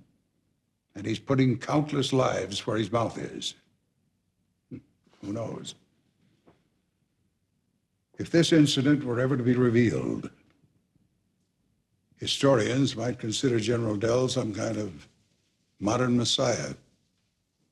He not only believes the judgment day is here, but he threatens a terrible wrath if we don't make what he considers the right choice.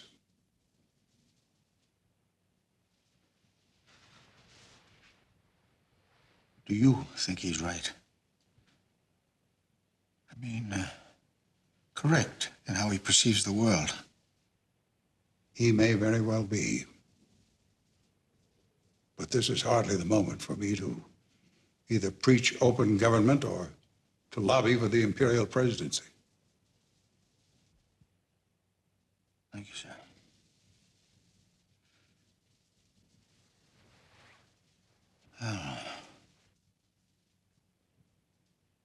Zach has defined the issue clearly.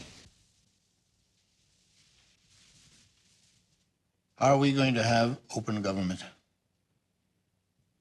Or are we going to continue to rule in the dark? Often by deceit. I simply don't think the State Department could operate in that climate. The same for the CIA. The damage to the military would be irreparable. Over a period of years, a gradual disclosure of some of these facts may be made. You think General Dell will wait that long? Mr. President, naturally, we can't allow this man to launch 9 nuclear missiles. It's become clear, at least to me, that the consensus around this table is that we do not go public. I'm not sure General Dell offered us a third option, or did I miss something? I think what they're saying, Mr. President, is that you will have to go to Montana, and that protective measures will have to be taken once General Dell has evacuated Silo 3.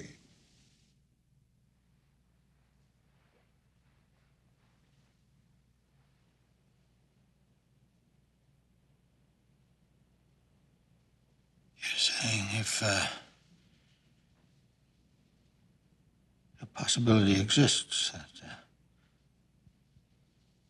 what you're saying is if I go to Montana, I could be killed. There's always that possibility, Mr. President. I would be glad to call this man and offer to take your place.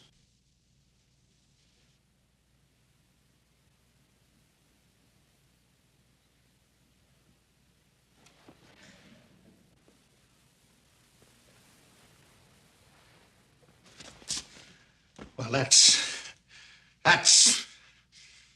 outrageous!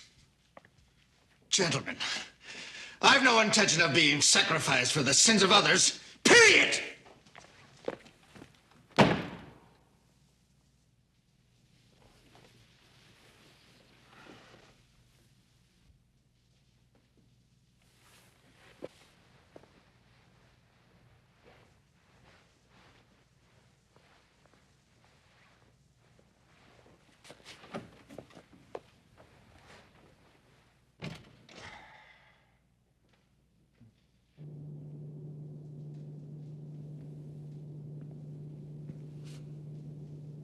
Think we ought to shove him out? Drag him in the other room if you want to. But that door doesn't open till the president's on the elevator. You know, the wife did that painting when she was only 20.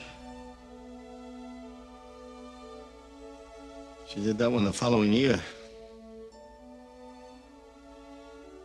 She might have been a really fine painter.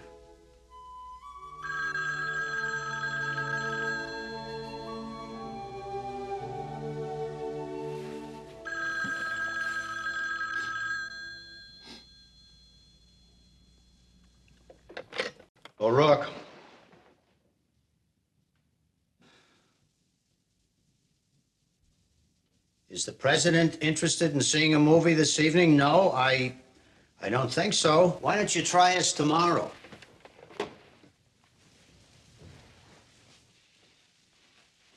They got a great murder mystery. You want to see it? No, right now I'm thinking about my own murder. No, I don't think so. Why don't you try us tomorrow night? What makes you think I'll be twitching tomorrow night? Because you were born lucky, that's why. Well, right on, as my daughter says. Hey, now that's my drink. You make your own fucking drink. Come on. You got elected, didn't you? Tell me that wasn't luck. The lousy convention hadn't deadlocked, you'd still be living on Lake Michigan instead of the Potomac River. Oh, come on, that's history.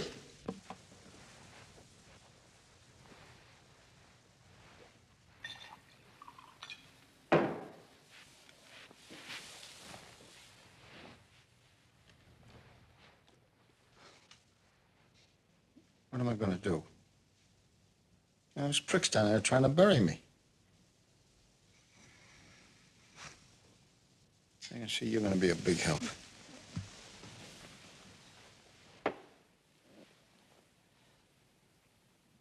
You know, I'm no hero, but I don't think I'd mind so much if I were responsible. But I wasn't even here. Same difference. Getting shot's unpleasant for everybody, you know.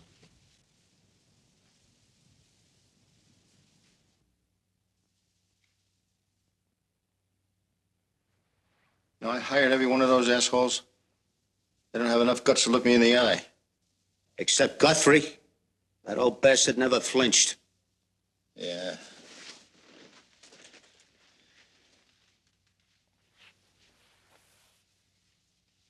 Lousy goddamn break. Oh, come on, David, for Christ's sake. It's got nothing to do with luck or breaks or the assholes downstairs. It's who you are. It is the job. It goes with the territory. You're the fucking president. Nobody else is gonna take your place. Who are you gonna send, me? Anybody down there? Eisenhower? Should we get him on the phone, dig him up? You don't get it, do you? Hasn't it ever occurred to you I may be scared shitless? Of course you're scared. Who wouldn't be? So? So in the immortal words of Harry Houdini, the buck stops here.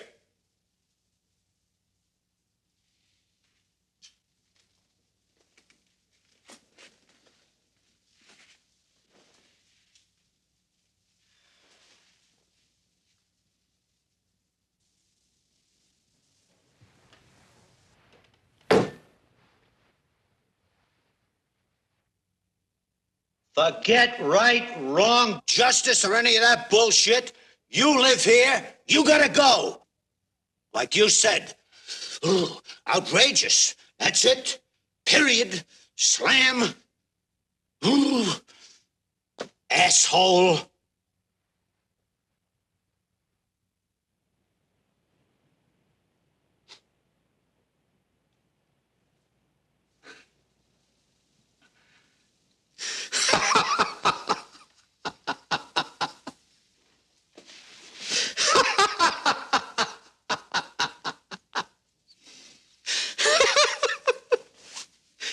Prick. You're the worst. I should have dumped you years ago. Yes, sir.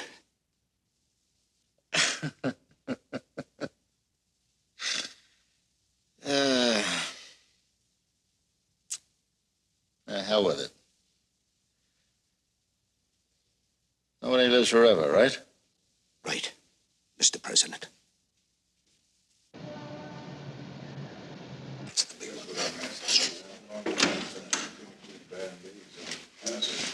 Gentlemen.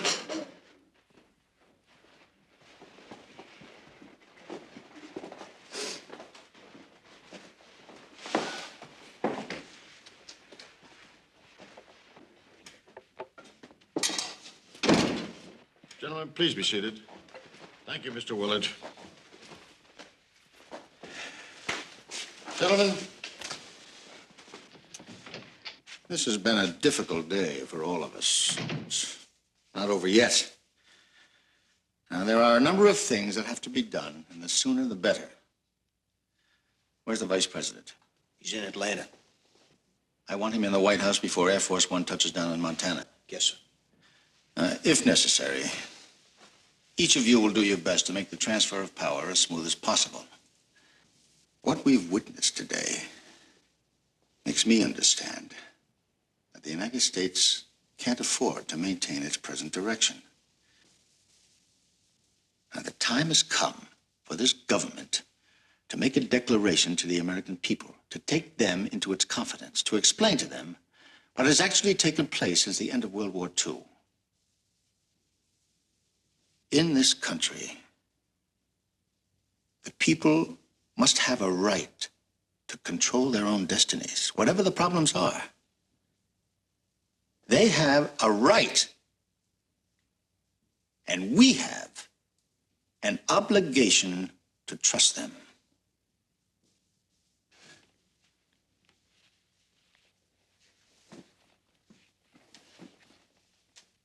Zach,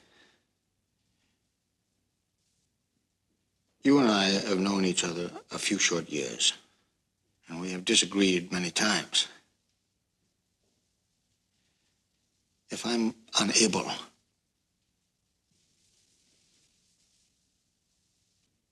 two weeks after the inauguration of the new president, I want you to promise to go on national television and release that document. The people must know. And damn it, they will know. Because you're going to tell them.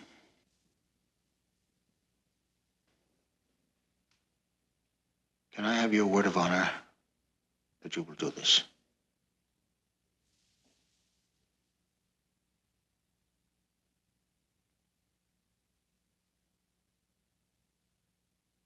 Yes, Mr. President. My word of honor.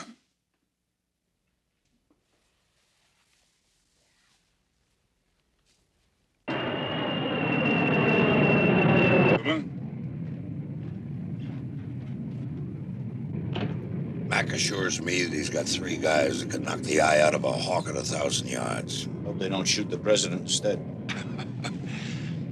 That wasn't meant as a joke. But there are 3 escaped convicts coming out of that silo. 3 sharpshooters for 3 convicts if we're lucky. And if we're not?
I swear I just saw something.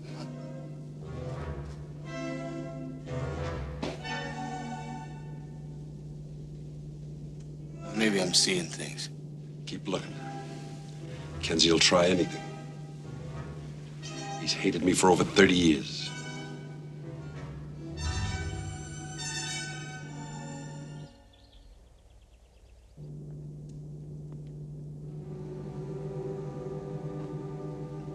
There's nothing moving out there.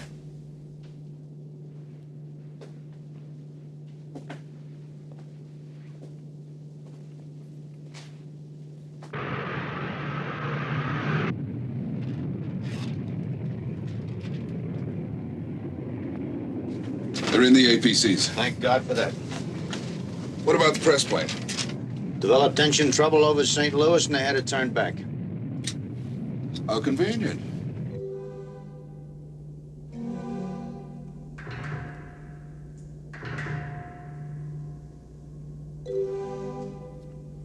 I don't know nothing.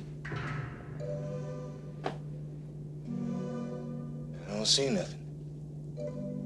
I sure feel something.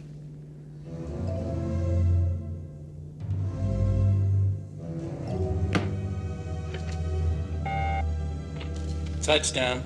This is General Stone's cipher at Maelstrom. Where's McKenzie? Look, it was entirely in his both hands on the table. Okay. General Mackenzie. Come on, boy, don't freeze on me. We got a real situation up here. But, sir, he's up there in Montana at the forward command post just outside Silo 3. Silo 3? Yes, sir. I should have known the minute I saw those APCs. That miserable son of a bitch. Oh, yeah. They're really up to something.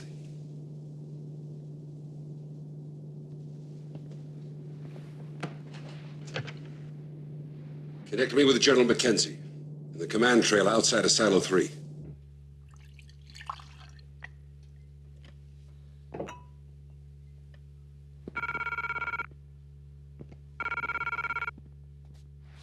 Red phone, Silo 3.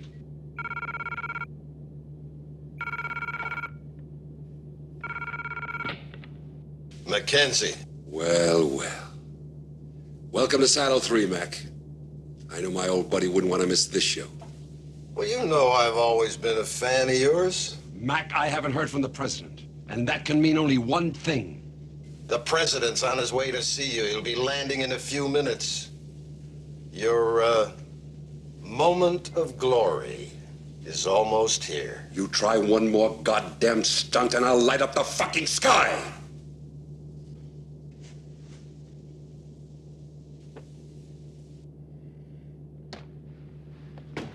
He hasn't quit. I can hear it in his voice! You better leave. You'll be late for the reception. The hell can they be dreaming of? I mean, why did Mackenzie fly all the way to Montana if they weren't thinking of something special? What the hell did you expect? Free tickets to the roller derby? We did the right goddamn thing. There was no other choice. Here comes Yankee Doodle again. And that's how it happened. May I bring you gentlemen a beverage? Oh, you're just the man I've been looking for. I'll have another Jack Daniels, Mr. Willard. Yes, Mr. President. And here I thought the Prez was your main man. Well, it ain't gonna be him who jumps off that plane. Of course, the president's coming off that plane. You know what the trouble with you is? You ain't got no imagination. I bet you the real president never got on that plane in the first place. I bet you they've got a double sitting up there playing chief. Double? Yeah, you never saw that movie where the Germans are trying to kill Field Marshal Montgomery. So the English substitute some poor slob to take the heat for the real Monty. I mean, you would know the difference if they dressed up Smokey the Bear and sent him out there. You don't understand at all. That's right, I don't understand nothing, so don't ask me nothing. Well, I'm asking you. You think there are sharpshooters sitting out in those APCs? They don't have to be in them. They could be under a rock or behind a blade of grass. Man, I had mere niggers in my outfit that could shoot the asshole out of a rat at a quarter of a mile. I mean, who knows? Maybe they got a midget out there. What? Some little bitty fellow we never even saw. There are no midgets in the United States Air Force. Fuck the Air Force. Maybe they borrowed him from the Mafia. It's all the same company. On the other hand, would they really run the risk? I mean, they gotta know we got all the buttons.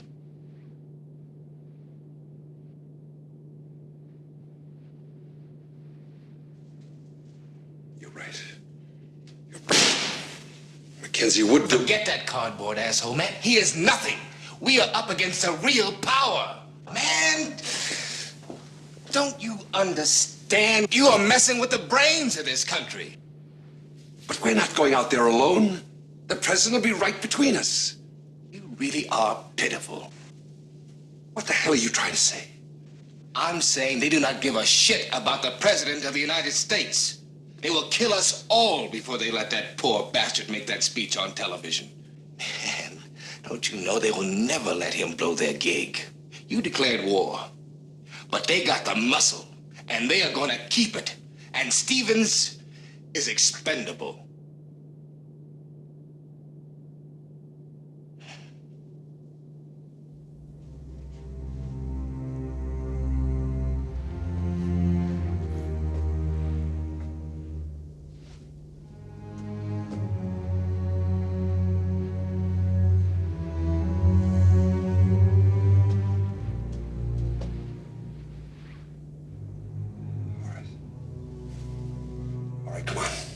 Off your black ass, let's do it. Shh. You really are funny. Soldier, get on that key. And give me another good reason. You said it yourself. They have no intentions of honoring their commitments. Grow up, General. Nobody honors nothing. That's no reason to blow up the whole world.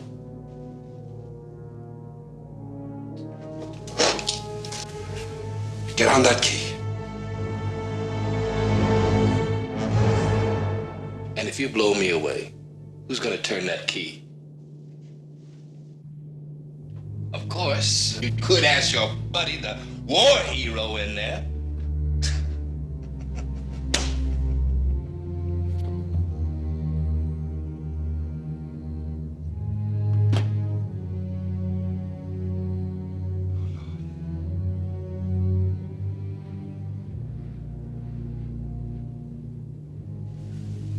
Going to do?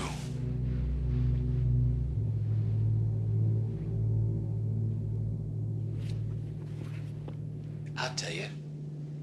We got a dog's chance of walking out of here, getting on big number one with a piss pot full of money.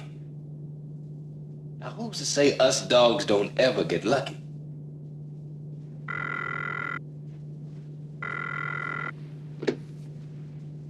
Colonel Powell here.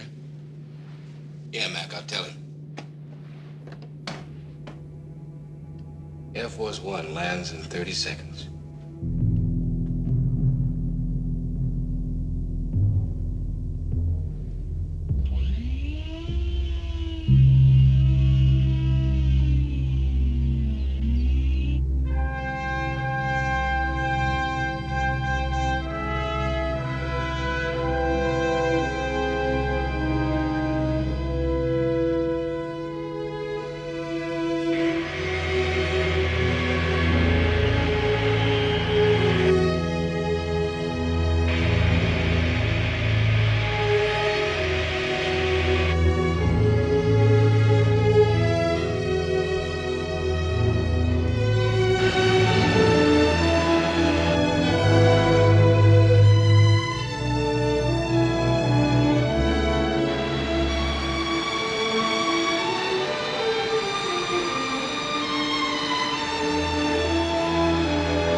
Mackenzie, Air Force One security clearance informs us that the President and his party are about to disembark.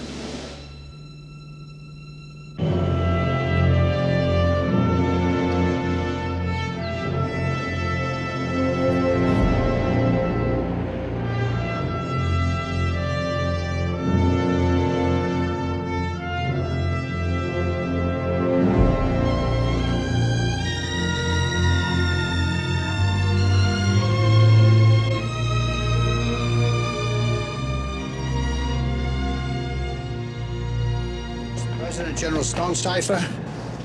General. Colonel Horn. Colonel? Sir. It's a beautiful day. Yes, sir.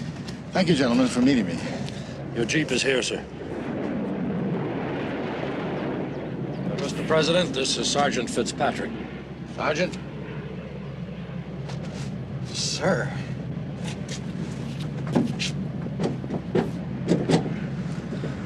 Mr. President, Yes, Mike. I forgot your glasses.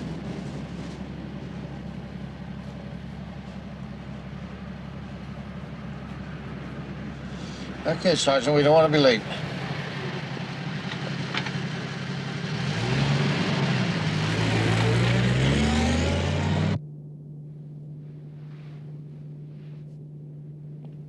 How about that?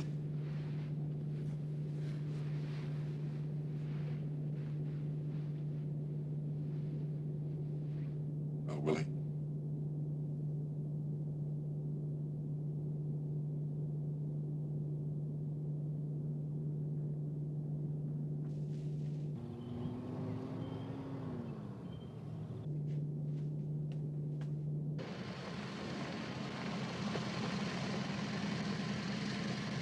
A very nice ride.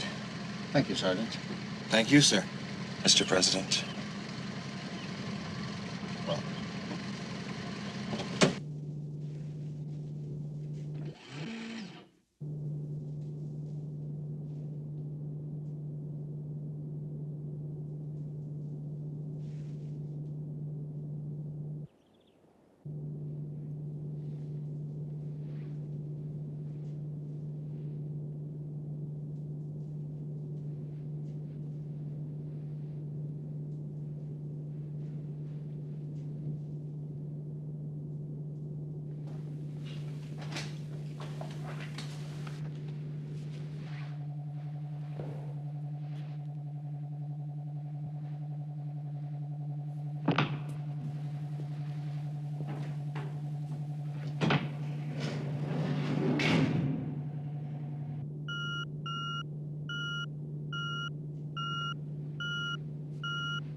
I'm Lawrence Dell. Pleased to meet you, Mr. President. General. David Stevens. Willis Powell.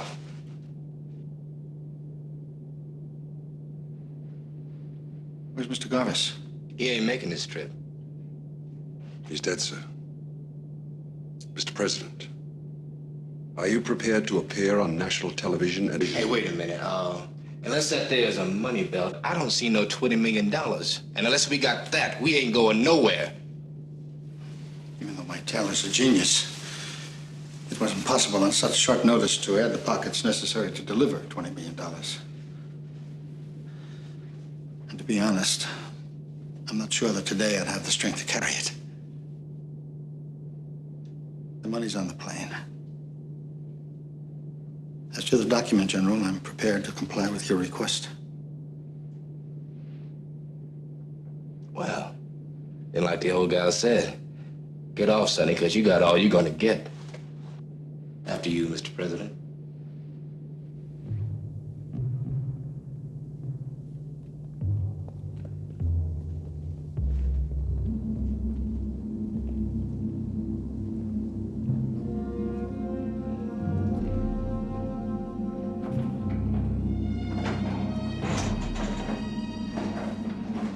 Just want you to know, General, that win or lose, you're some motherfucker. Thank you. Willis.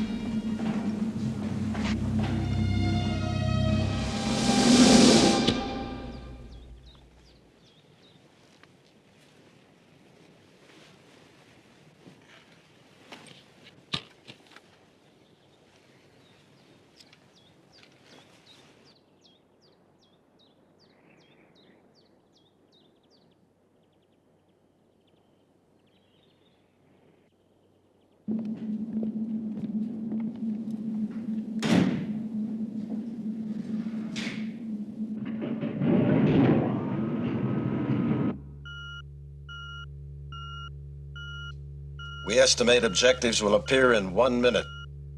Sparrow? Ready, General.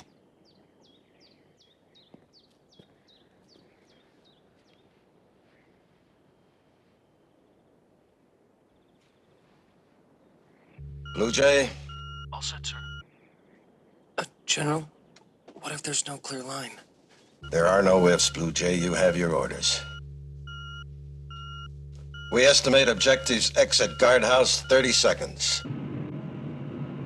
Been a difficult day, Mr. President. Many troubled moments. Troubled, but ultimately rewarding, General. Thanks to you, Mr. President. I'd like you to know, sir, the first time since Nam, I feel I've really come home. Robin? So what if the president's at our side? Those convicts are not to reach Air Force One. Is that understood, Robin? Yes, sir.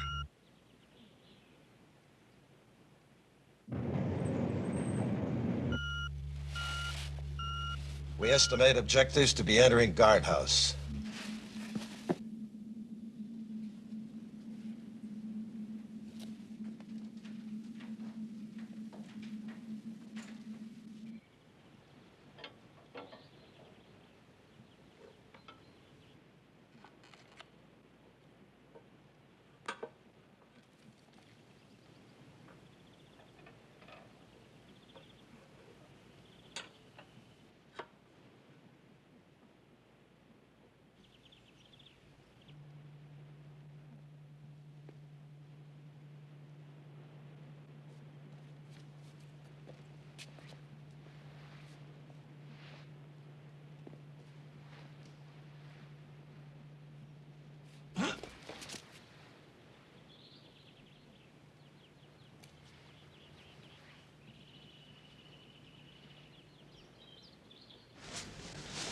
Sorry, Mr. President.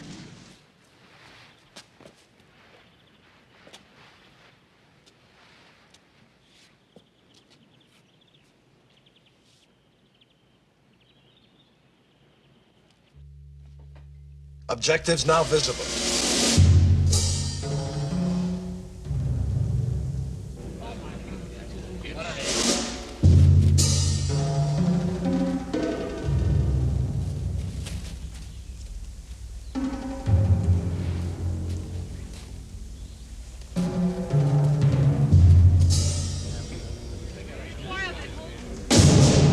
Objectives crossing compound. I repeat, objectives crossing compound.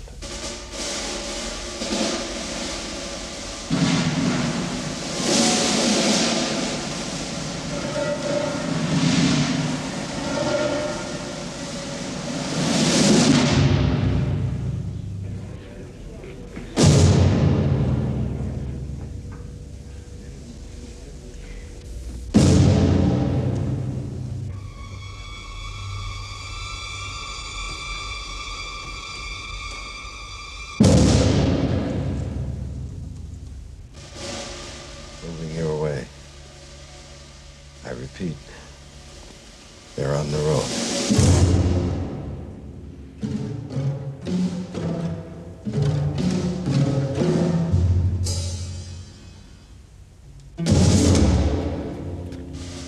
Identify. Sparrow ready, General.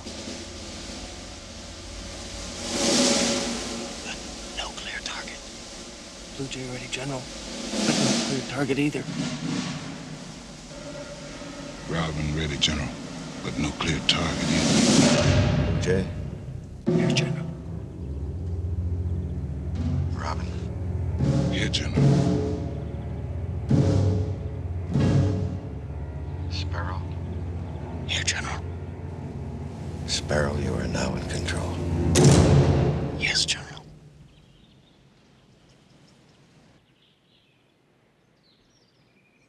Sweet Jesus, heading for home. Fire.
It's all right, Dave. It's all right. Yeah. It's okay, Dave.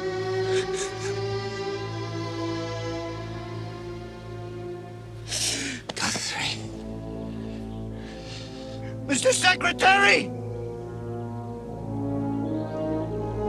That's right. Count to three. Mr. Godfrey!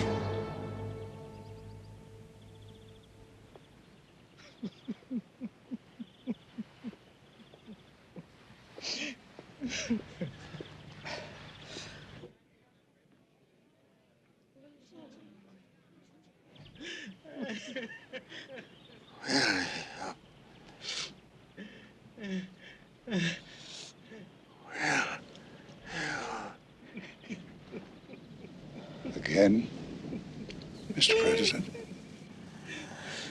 Well, you keep your word. Will you tell the people?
Lord. Let freedom, let it rain. In America, Lord, please. Let freedom, let it rain.